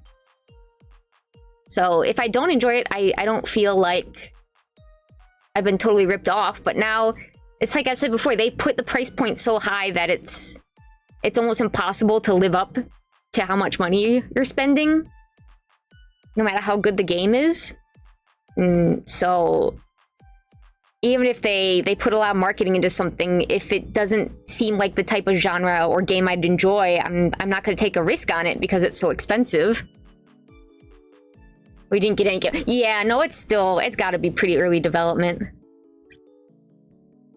Remember, the Dusk Bloods is exclusive. Oh, it is? I didn't realize. There was something about as soon as like it showed the 3D models of Dusk Bloods that I was like, I think this is a FromSoft game. I don't know what it was about them, but I'm like, I think this is FromSoft. And then lo and behold, they're on the Switch for the N64. It is, yes. News for Okami too. That'd be nice. I exit woo for you, choo choo. I exist because I won't have internet in like 7 seconds. Thank you for stopping by. One console I consider buying would be the Switch 2. Question: the new content for Sonic Racing is free? I have to double check into that. I think it is. I know the current wave of Angry Birds and I think Arl are free. But the fact that they're doing a collaboration event with Evangelion and Godzilla is... If things weren't so, you know, kind of depressing right now, I would definitely be a lot more actively excited for that. Because seeing that is kind of fucking incredible. Year 2 of concerts, we're probably gonna pay. That makes sense, you know. That makes sense. Either way, though, I see Godzilla riding around in a cart, I'm gonna lose it. I'm gonna be so stoked. It's a big handsome wizard! Godzilla, I did! Okay, for me, don't worry about it. Don't worry about it. But I did see the Godzilla Melee, because we played that for Christmas last year, because it was something I played when I was smaller, and now seeing that, like, we're remastering it and releasing it, I'm like... Did I predict the future? Or if I don't. So I am pretty excited for that. Thought of you when I saw it. Thank you. I think you... Did you at me or sent it to me? I know someone did. I can't remember all of a sudden right now. But I was like, yo! Hold on a second. Losses when he heard that announcement. Oh, I'm sure. He gambled for just to get the collectible cards. Put in Game Rex, that's where I saw it then. Love hearing Yo talk about it. See, I feel bad because I saw it so long ago and my brain doesn't work very good that a lot of my detail memories I don't have, like details about it, but the associations with it are still very prominent. So even if I don't like particularly remember certain scenes in certain movies, I still get that rush of excitement seeing like Godzilla and King Ghidorah, and I remember that King Ghidorah is my favorite.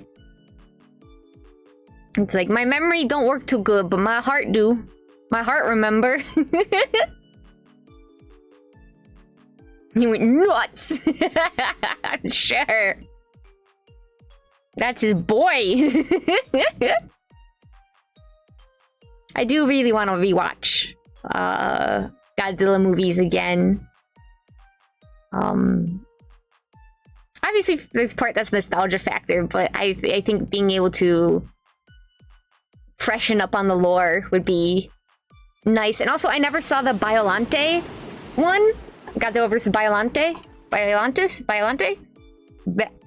And I really want to because I ended up reading about Biollante and I'm like, that sounds really good. Like a movie.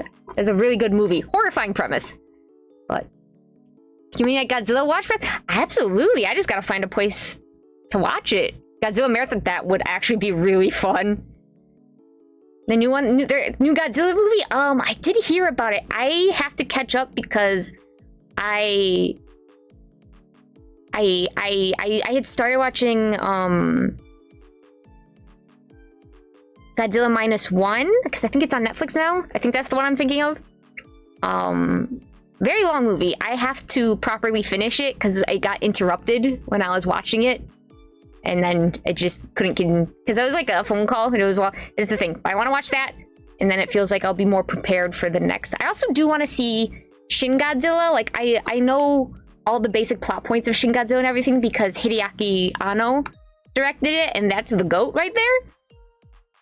And I like to just keep tabs on how he's doing. But I would like to properly see that one, too.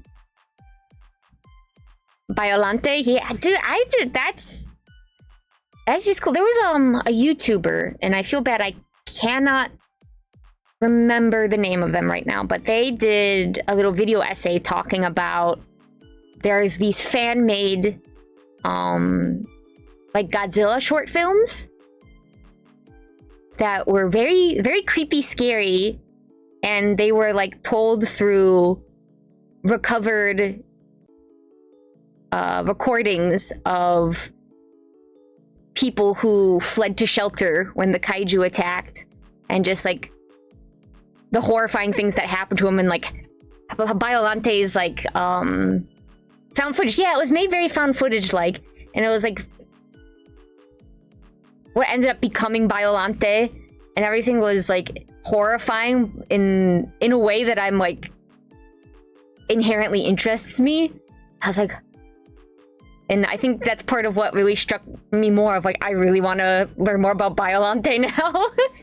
Cause they really made it, it's a really impressive way of like, with very little resources, they turned, not turned, I mean, it's always been kind of horror in a way, but they've refocused it into kind of a more modern horror series like Godzilla. And the fact that it's all like fan-made is always very impressive and very charming. 1999 and some of Destroy All Monsters as a kid, that's fair enough. I mean, those were probably the most accessible for some folks. -0 coming out in November. I have time. I was obsessed with Godzilla when I was kid. I took my drink, by the way. I mean, that is a wonderful thing to be obsessed with. Also, it's hard to imagine a kid that wouldn't like Godzilla, because that's just big lizard that breathes a beam. That's awesome. That's everything a kid wants. And then they fight and destroy a city. Gotta love that big Zard. Honestly, I think all life's problems would be solved if we were just able to turn into big lizards whenever we wanted to. He knew the composer? Whoa, I can't speak. He knew the composer in all the movies, collected the toys. Hell yeah, good for him. Good for him. He also do it. He sure can, baby. I remember when I was younger, I did watch I borrowed it from our local video rental place, Godzilla vs. King Kong, and a lot of you guys know how I feel about, like, monkeys, chimpanzees, gorillas. I don't like them. And I do love my big lizards. But the fact that King Kong won in that movie made me so pissed off as, like, a 6-7-year-old. Kapoozer on my I've created a new a new oh man, my brain really is fried. Can't think of it. A new job, I'm gonna say. There was a specific word I was looking for. Shut up, 6-7. I also do not fuck with monkeys and their derivative creatures. There's something about them that are so scary and also simultaneously so very ugly. I think it's that kind of uncanny valley where they have... It's not necessarily like they look human, but they have human-adjacent features, but not. And then having that attached to, like, the capacity for incredible violence it's scary. It's scary. All of us are a derivative creature of a monkey. Well, I mean, I'm not. I'm space. And I don't fuck with us. They're capable of choosing evil. Uncanny Valley. Yeah, there's something in particular about, like, with gorillas, like the brow ridge, like how folded in it is and how deep those wrinkles are. Something about it makes me really uncomfortable. It's like, it's a face, but it's not. Like, it is a face, but it's like, it's a face, but it's like not correct. And so my brain is like, I don't know.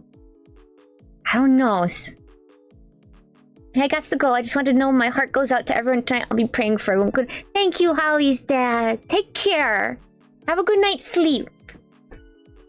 I'm gonna let you guys know when I plan to go live again. I might not be able to give too much of a notice because how I feel has been changing by the hours. But we're definitely gonna keep it easy gorilla streams for a little while. Like, nothing that's ongoing long plays.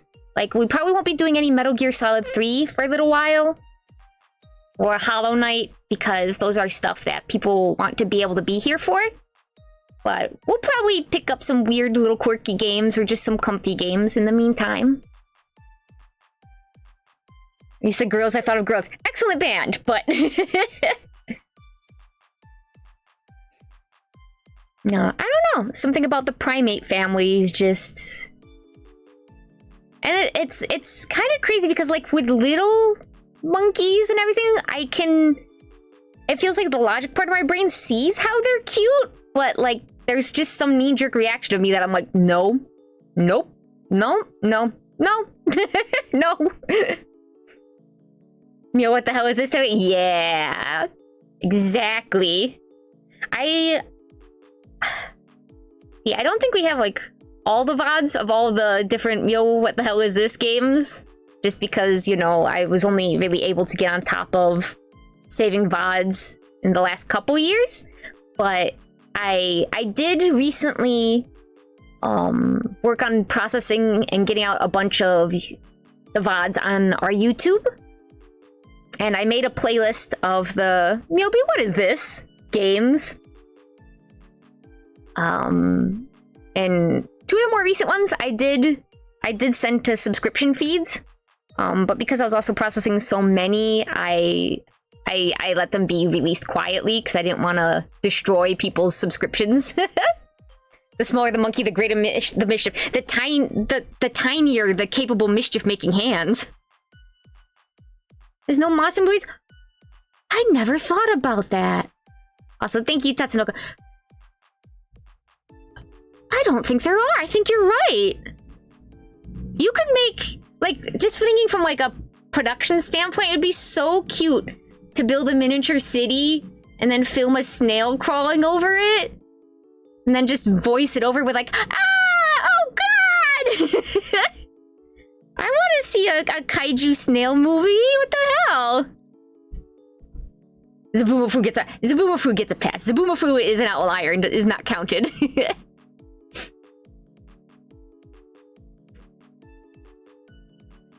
Like, we have, like, modern ones that are like, oh, giant spiders or, like, things like that. But I don't think we have one for a giant snail. Problem is you just need salt. That's true, but you would need a lot of it. I get my snail kaiju movie produced. I'll get you to scream for it. I would love to make a cameo as, like, distressed citizen number 3. The YouTuber created horror movie is a real niche now. When Myobi gets the funding, we're all waiting on a giant snail creature feature. Let's go. Let's go. Dogtooth loves his spider movies. You're braver than I. I have arachnophobia that has just gotten worse over the years as spiders have shown up on my person unexpectedly. Every time a spider unexpectedly shows up, sometimes in my t-shirt or on my arm or on my shoulder, like I don't see them get there. They're just all of a sudden there. I feel like my arachnophobia gets a little worse every time. It's a different snail, like potassium chloride, which I think is also explosive. Oh! Spider-Man, yes. Actual spiders, no. Dude, I fucks with Spider-Man severely. Like, and I wouldn't even say, like, I'm a Spider-Man fan, because I don't think I have a right to be saying that. Like, I don't know enough about the comics or the lore and things like that. Obviously, I grew up on the Sam Raimi movies and things like that. But out of all the superheroes, consistently, who I always like and who is always my favorite is Spider-Man. And I think that's true for a lot of people. I hate that movie. Are links okay here? I prefer not to put links in chat, if you could. If you are recommending something, I definitely say feel free to in the Discord. Or if it's something that you just want to tell me, you can definitely DM me. But I just try and, just for like safety and also ease of reading, try and keep links outside of the ones that are like part of my chat commands. I try and, or clips, I try to just keep links out of chat. Spider-Man is like the fictional version of Dolly Parton, and that he's the lone person who has a 100% approval rating from everyone in America. You know what? I never thought about it like that. And I've never thought about, like, Dolly Parton like that, but, like, it's true. Who doesn't love Dolly Parton? Very cool. It's a scene from a movie with a giant snail on YouTube, not kaiju size. Yeah, but a giant snail still, that's a big snail. That's a big frickin' snail. I always want to see a big frickin' snail. They're my friends. They've always been my friends. They were also part of what kept me sane when I was working my awful smoothie job, because early in the morning they'd always be out by the bushes outside of this one restaurant that I would walk by every morning, and I would stop to say hi to them, and it made me happy before I went to my soul-sucking job. No Toon Link, Adult Link, or Kid Link, none of them. Yeah. Put it in the Discord. Thank you. I would. Hold on. I'm gonna look like right now. Also, welcome to the Discord. Love and Monsters. Oh, Boulder Snail Sea. I'm looking at it right now. Hold on, let me turn off my desktop audio. Like 2 minutes. Give me your shirt. Okay.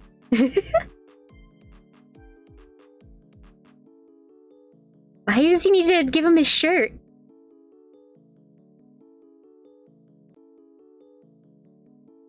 Is that the big snail?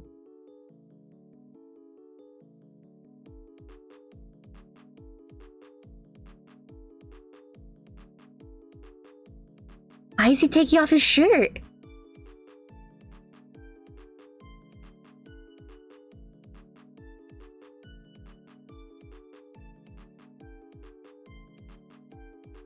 She's pretty! I love the, like, generic monster sounds she's making. This is a beautiful snail!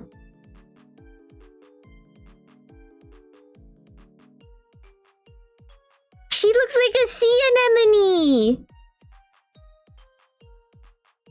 She's so cute! Look at her go! Aw, she just passing through!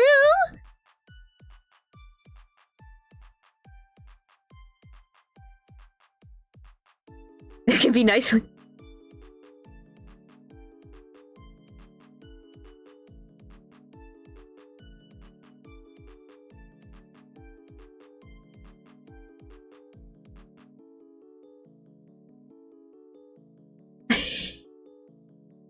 Thank you, Mr. Baldy Snail! Aw, cute! And there you go! There you go! I can't help it, they're very big. I like the boulder snail! The boulder snail is cute!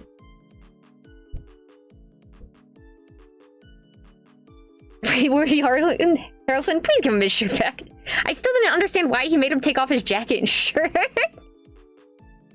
It's a funny little movie about misunderstanding intentions. Is it? I've never heard of Love and Monsters. I might have to watch that. I like that big snail. I like that big snail.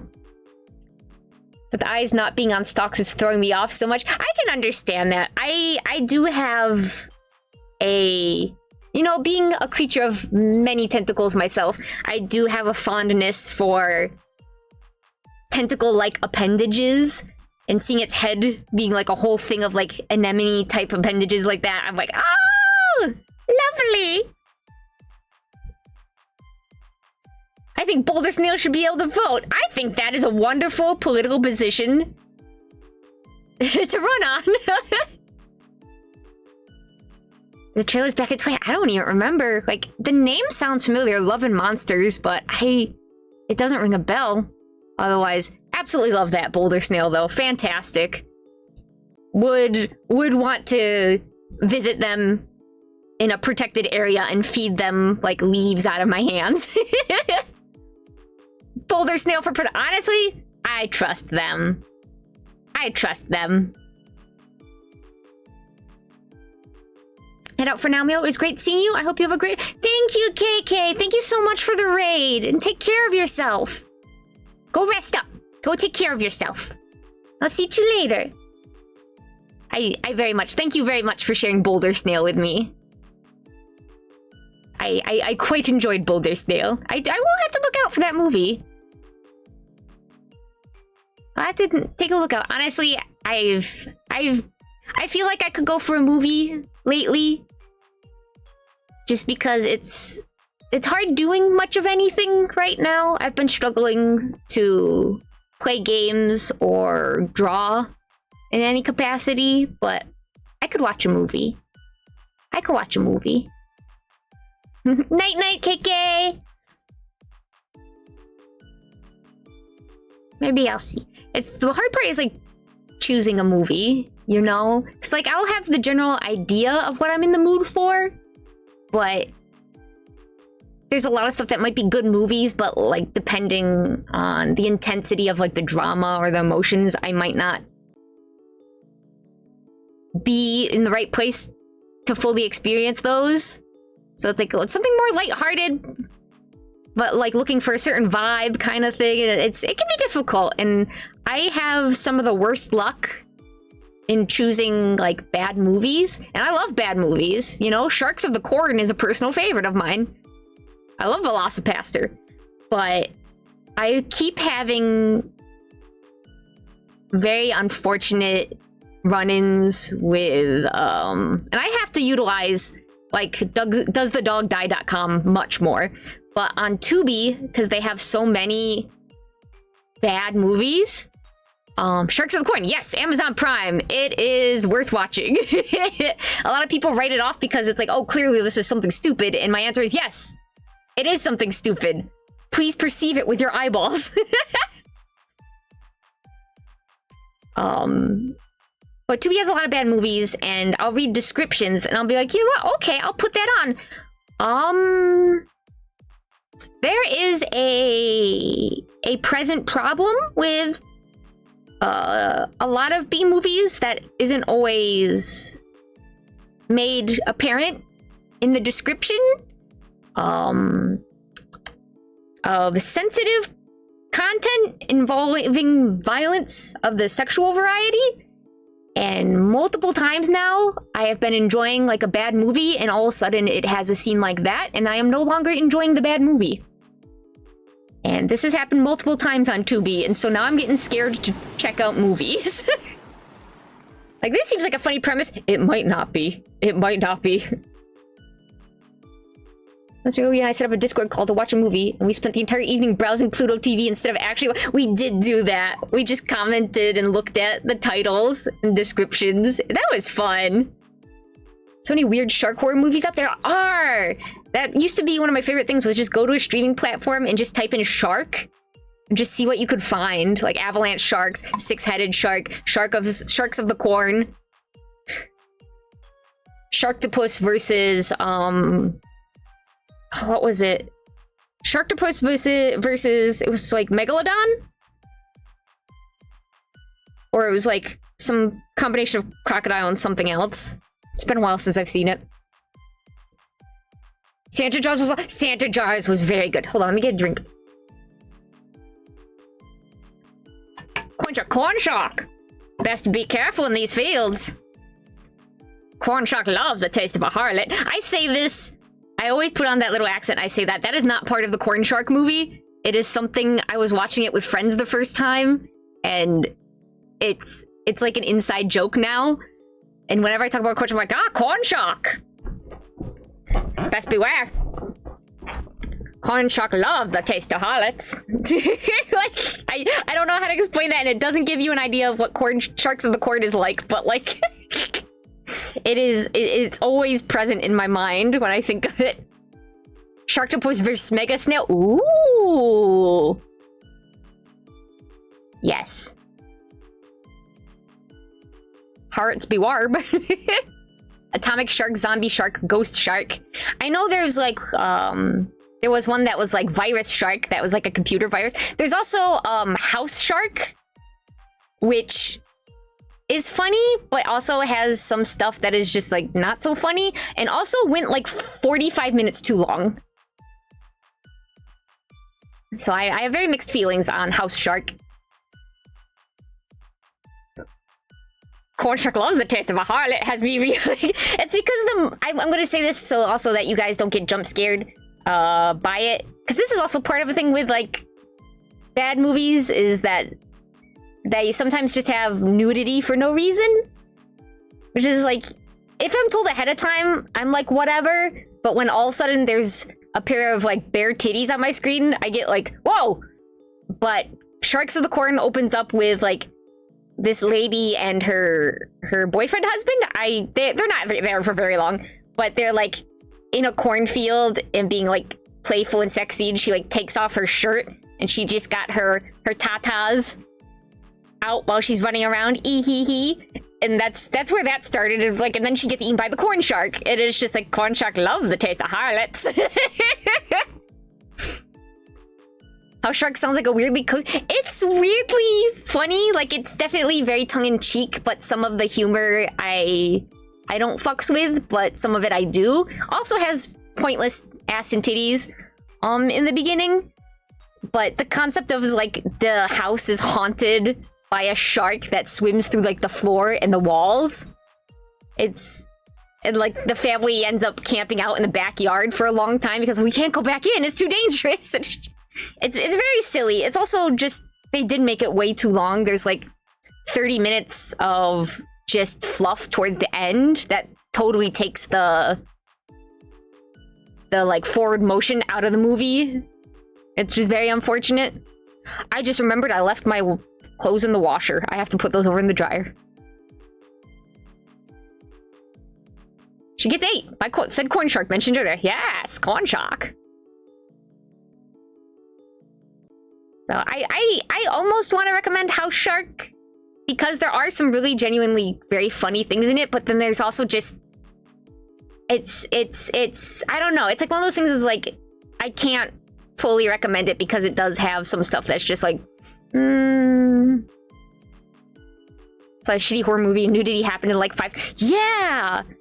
Shitty movies are always looking to just like use the most base appeal to keep your eyes on the screen of like, ooh, look, boobies. You so want to watch this movie and give it a good review now. And it's like, I am here for the sharks. You do not understand who I am. You think the real shark was the spirit of the... Oh, maybe I was just misinterpreting the movie this whole time. Maybe the real house shark was our bonds as a family. It's kind of like, you know, like there's lots of algorithms and stuff that track us to try and like sell things to us and things like that. But I still, my spam filter for my DMs, particularly on Twitter, still catches just an unheard of amount of those porn bots with ladies saying very vulgar things about parts of them. And it's just, it feels like the whole time I'm like, I don't think you understand who you're trying to scam right now. Like, wrong target audience. Wrong target audience. I'm not interested in your wares, madam. Even though you're not a real person in the first place, but like... 80s horror, and back then the titties were more integral to the film than the script itself. The real hush. Those bots are like, they are, especially because, and it's also part of because like Twitter just doesn't function properly now, but I am constantly getting the little like visual notification that I have a DM, and I'll click to it and then I won't have one, but then I'll sometimes have to check, you know, like possible spam, and sometimes it's not there either, but I still have the notification for no gosh dang reason. But like a lot of times there's those, hey, are you lonely? Here's a picture of my cleavage. Click this link. And I'm just like, no. Stop. Go away. Regular notification. Yeah, I don't know what's... Man, I really gotta put some lotion on my legs. They're very dry. I keep itching them and that's not helping. Yeah, I don't know what's up with that. Like, I'll read the messages, I'll even respond to them, and then they just won't go away. But sometimes when people do DM me, it won't give me any notification. Like, no push notification, no little indicator by the DMs of like, you have a new one. It's just been... This website doesn't work. Been happening a lot on mine. I think it's been happening for everyone, just because Twitter's like held together with duct tape at this point. Feeling weirdly nostalgic for the sex bot messages I used to get on my PS4. They seem so quaint now.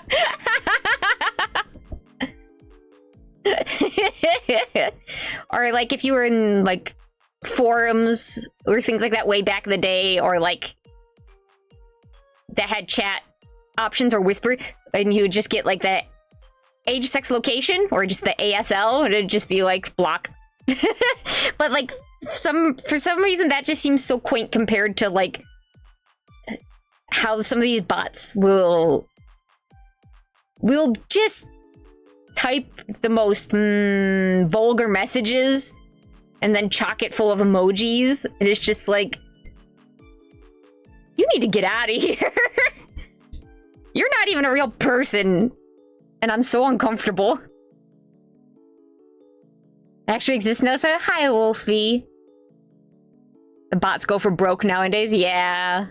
They're just kind of shotgunning it, of like, just hit everybody and hope that something works out, rather than like trying to really aim for specific targets. Hi, Milby. Hi, me. Ooh, choo choo. You're probably gonna wrap up soon. I didn't even realize we made it to 2 hours. I thought I was only gonna be able to make it for 30 minutes today, and then I would probably have to tap out. But there was also part of me that knew as soon as I saw you guys, I would be renewed. Going to find the server where your porn bots live and haul it into a cold shot. I'm gonna take a big old magnet. Run it all over that thing. Honestly, like, I wish I could do that with the shitty AI server farms. I want them completely destroyed, but I like the fantasy of, like, I go in there with big magnet. I go into big magnet and I rub it all over the servers. Glad you went for longer. I would hate having to leave and miss out the whole time because of work. It's okay. I'm sorry. I know the timing isn't great for a lot of people, but it felt like I could do it, so I wanted to jump on the opportunity because I know I would feel better. Gotta make a shot. So me too. Wish I could have made it earlier, but I was flying. Attention all passengers, we're now listening to Myobitan. Deer on the runway? Well, tell them to get off. They have to go wait in the terminal like everybody else. Rockets, don't get squeezed. Don't get squeezed. I definitely don't. I'm trying to keep present in my brain the laundry because I almost forgot the laundry and I gotta go do the laundry because I already washed the laundry and now the laundry has to go in the dryer. Myobi, don't forget the laundry.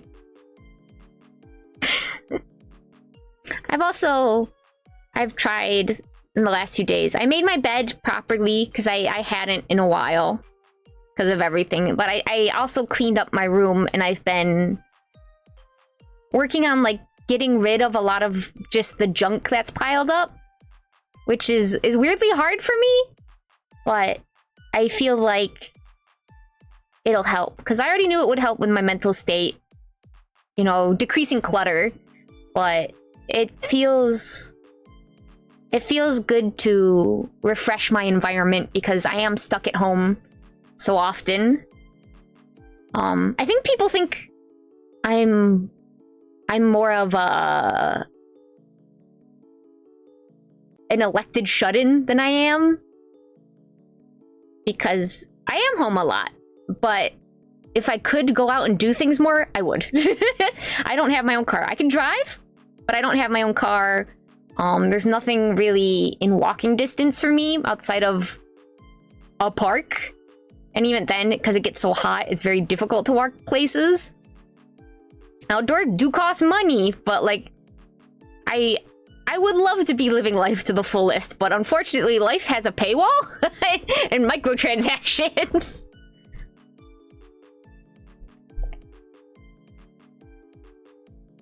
I think home is the best part. Absolutely, you can be a homebody. I'm not saying anything against people who are homebodies, but I think there is a misconception. People think I'm willingly just locking myself up in my room and in the house for days on end. It's part of why I like to walk down to the corner stores, because it's like a change of pace.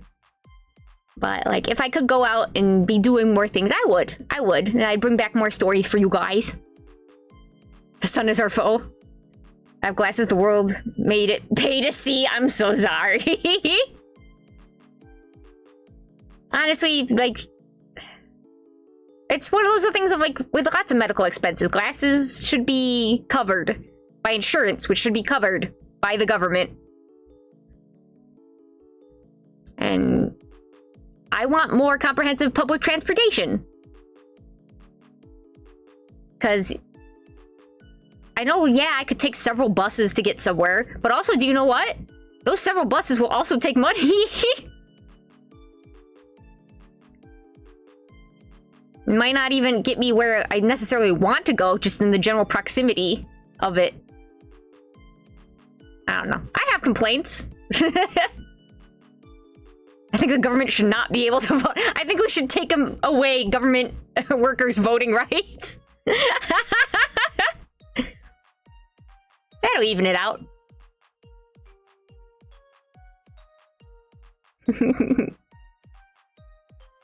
But, trying to think if there's anything. Give me new eyes, oh horror. I want to see see, if you get eyes from me though, you're gonna see past the veil. And your body physically and mind your body and mind physically will not be able to handle that. You will see the different layers of other dimensions that exist simultaneously on top of your dimension. And I don't think you're ready for that. I think we should become the government, the Uchuchu government. I will explode. Take care. You too, Snails. Thank you for coming. Thank you for talking with me. I hope we get to make the Snail Kaiju movie someday. I would love to see that. I want to see Big Snail. I want to see Big Snail. But I'm trying to think if there's anything before I let you guys go. I probably won't raid into anyone. I'll probably just release you unto the world, but I'm trying to think if there's anything important that I need to let you guys know about. And I don't think as of right now. B opened up her VGen sketch commissions.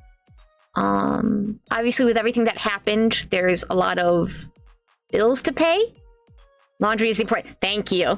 There's a lot of important bills to pay, so if you would like to commission her, I definitely suggest. You don't have to, but if you're considering getting a commission anyway, that's available on the Discord. I might run a fundraiser or my own commissions later on when I'm a bit more stable. To also help with the costs. So keep an eye out for that. Gonna release me to the snails. They'll take good care of you. I've updated a lot of I've put out a lot of the VODs on the YouTube. So even if you start feeling Uchuchu deficient, there's a lot more available. I even made custom art for the thumbnail for the Mischief Makers one. Let me avoid the water. I will hydrate. So you'll be done on YouTube. So if you guys get lonely, you can relive some memories. Yeah, I'm trying to take care of myself and just get my mental and physical state back to a good place. But I want to ease back into doing the things that make me happy and that matter to me, you know, because I know if I go too long without doing them, then the harder it will be to start again.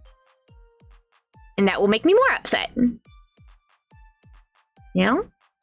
I want to work preemptively with how the faults in my brain. So, I don't know what the rest of the plan for this week is. I have to wake up early tomorrow to go to the dentist because they're gonna fill some small cavities in my teeth.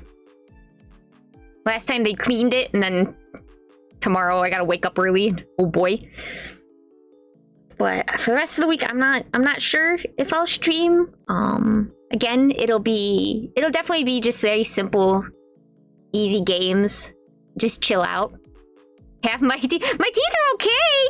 They're just taking preventative care because they're starting to show some small cavities.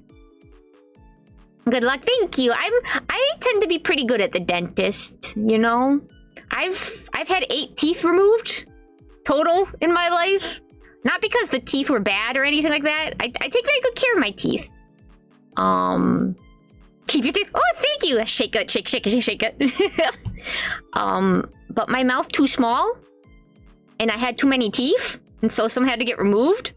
And I feel like that freaked me out big time when that happened. But retroactively now, compared to that, getting a cavity or two filled is way less scary comparatively. So I tend to be okay. I tend to be okay at the dentist. What scares me more is like finding out something has been happening with my teeth that I wasn't aware of, and that it's gonna cost me like a bunch of money. It's not so much the dentists themselves as like I'm just scared of like something bad happening to my teeth in general. I drive home now. Ochu-woo, and good night. Ochu-woo, see you later. I should wrap up. I gotta do my laundry. Laundry. Laundry. Yobi, look at me. Laundry. Yes. But thank you guys for talking with me and letting me talk with you about what happened. I'm glad you're feeling better. Me too. Thank you for letting me cry. Thank you for taking care of me and for loving Sven. I feel like I covered the important things. If you have any more questions, you can, like, if you still need a sense of like kind of closure or reassurance, feel free to message me on Discord or Twitter. I understand that sometimes the hardest part is like you can't feel sad until you have more explanation or like you know a bit more of what happened, and then your brain gives you that space to be sad. So I understand. So don't feel bad if you just need a bit more reassurance. I might not always be able to respond to you directly, but I'll be willing to talk about it again on stream or like answer questions next time, if nothing else. Thank you so much for the resubscription. Yeah, let me drink my water. I don't know.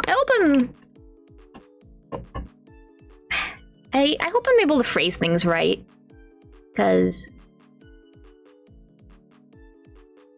I know my intentions when I always try and communicate so that my heart communicates to you guys, but I always get worried that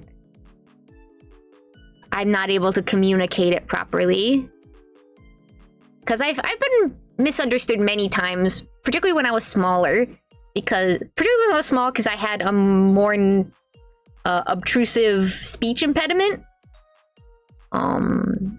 So it feels like a lot of my formative years, quote unquote, was spent being misunderstood or misinterpreted. Now I just have an inherent nervousness that maybe you don't understand. Maybe my intentions aren't being made clear, and I guess if the most important thing to take away from it is Vados, thank you for the follow. Welcome to the constellation. The most important thing to take away is thank you. I wanted to thank you all very much. You know, like,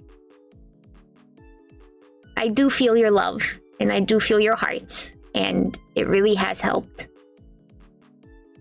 So if there's one thing I can make very clear this stream is that I'm very thankful for everybody. Thank you.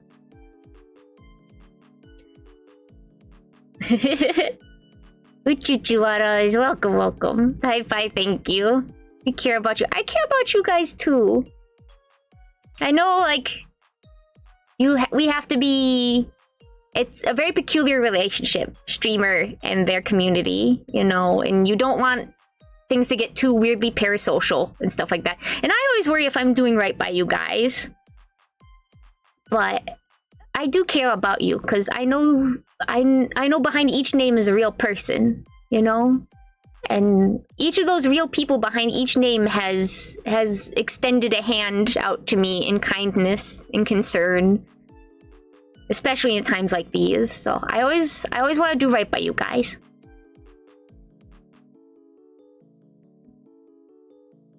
I hope I can. Whoa, who told you I'm real? My all-seeing eyes. My all-seeing eldritch eyes.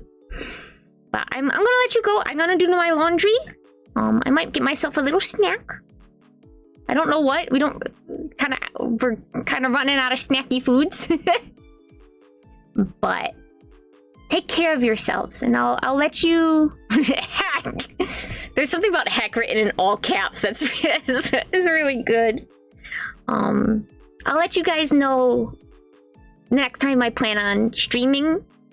I don't know what we'll do. Maybe we'll draw if I'm able to get back into, like, my brain will let me get out of this art block, but maybe we'll just do some silly little pickup game or something like that. But I will let you guys know. So keep an eye on the Discord and or the Twitter and the Blue Sky.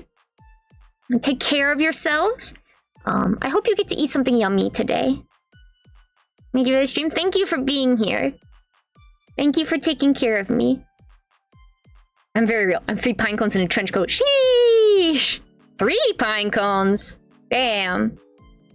Good laundry, everyone. Good laundry, everyone. But take care of yourselves. I love you. I love you. I'm gonna throw us to our ending credits. Take care for the rest of the day. Take care of yourself. Go with my love. I just want to reassure it. I love you guys very much. If you can, I hope you can go tell your loved ones how you love them, or give them a hug today. And I'll see you guys real soon, okay? I promise. I'll see you later. Alright. Laundry will return in the sequel. Laundry 2! The fabric softener. I don't know. Bye-bye, guys. Take care. Have a great rest of your day. I'll see you later. Bye-bye.